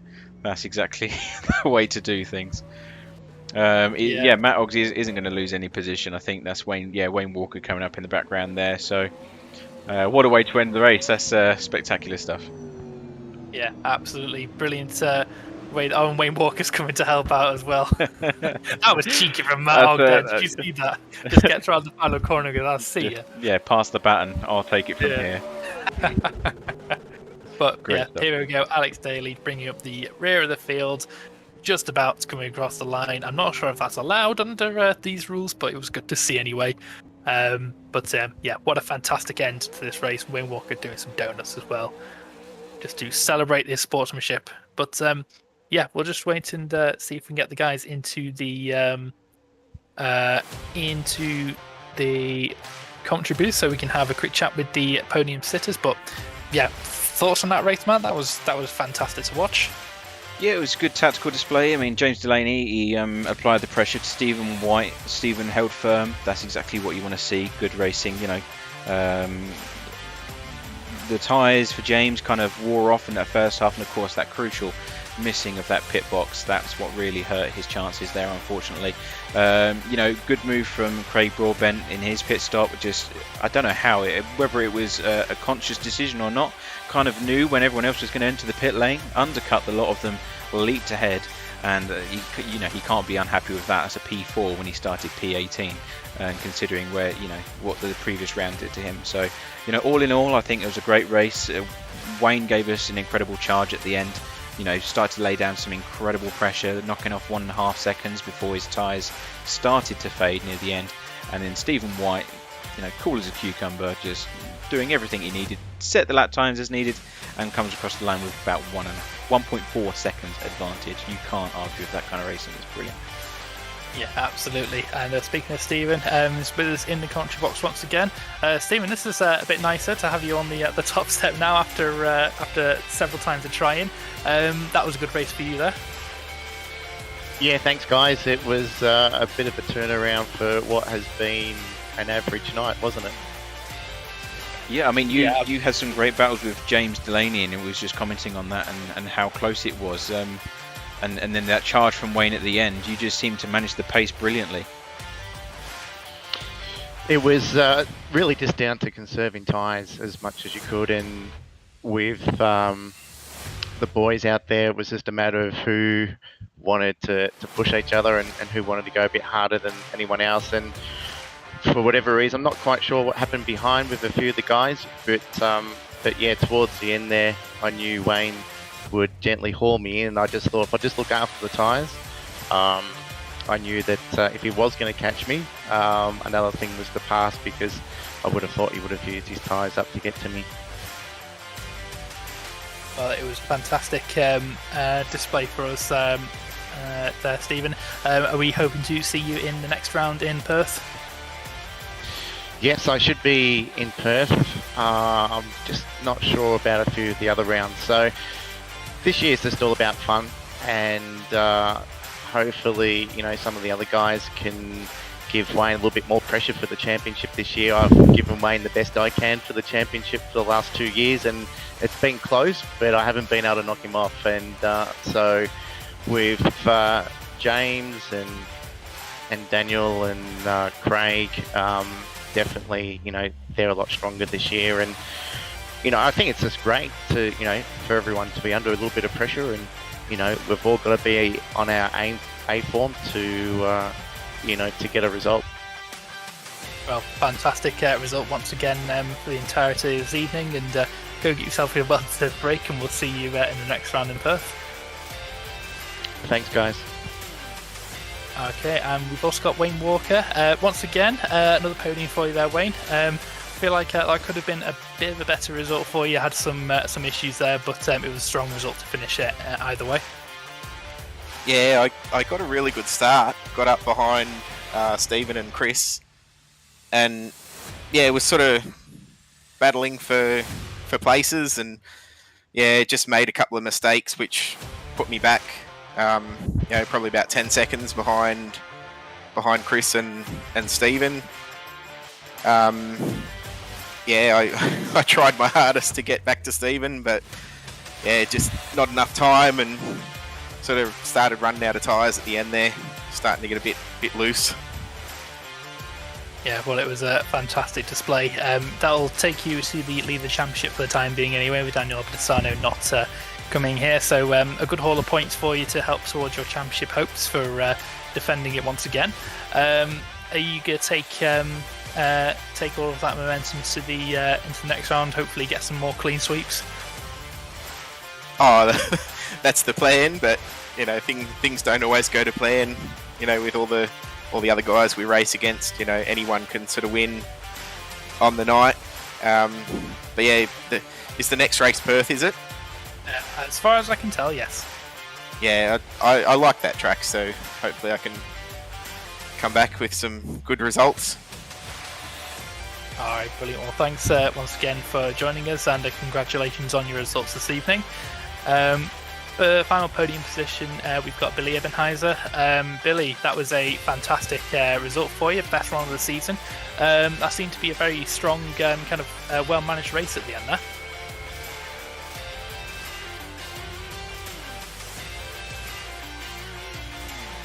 Oh, I'm not sure if you can hear you there. No, I don't think he's with us, unfortunately. I can't hear anything either, so it's not you. Okay, we'll come back to Billy in a minute then. We do have Craig Broadbent with us.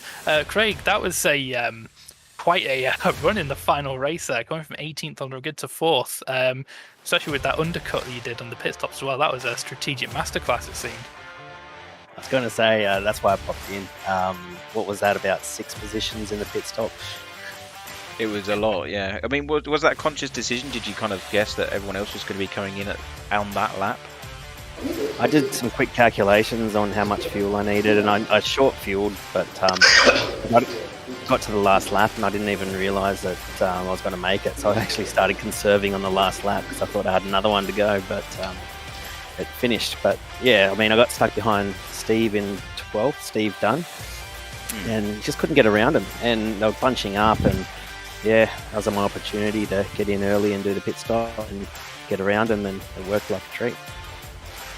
Yeah, well, it definitely made up for the issues from the second race and the incidents you had. But yeah, good haul of points once again to bring you a bit closer to the top of the field. Hopefully, carry that momentum into the next rounds. We're hoping to see you in the next round in Perth. Yeah, it should be a good one. I don't mind Perth either, so it'll be race on. I think Oppositano is pretty good at Perth too, so it'll be a good race. I think Billy's back now, so I just want to congratulate Billy for his first podium. I think his mic's working, so go for it. Yeah, Billy. Yeah, that was a fantastic race, first podium of the season, and hopefully gets a few more. But yeah, how was that race from your perspective? Yeah, because my English is poor, I bring the translator Gigisan, so if I can speak English well, Gigisan will translate it. And yeah, in the test, this is so lucky for me because when hit opponent in front of me and I got third place. But yeah, crazy race pace from Wayne.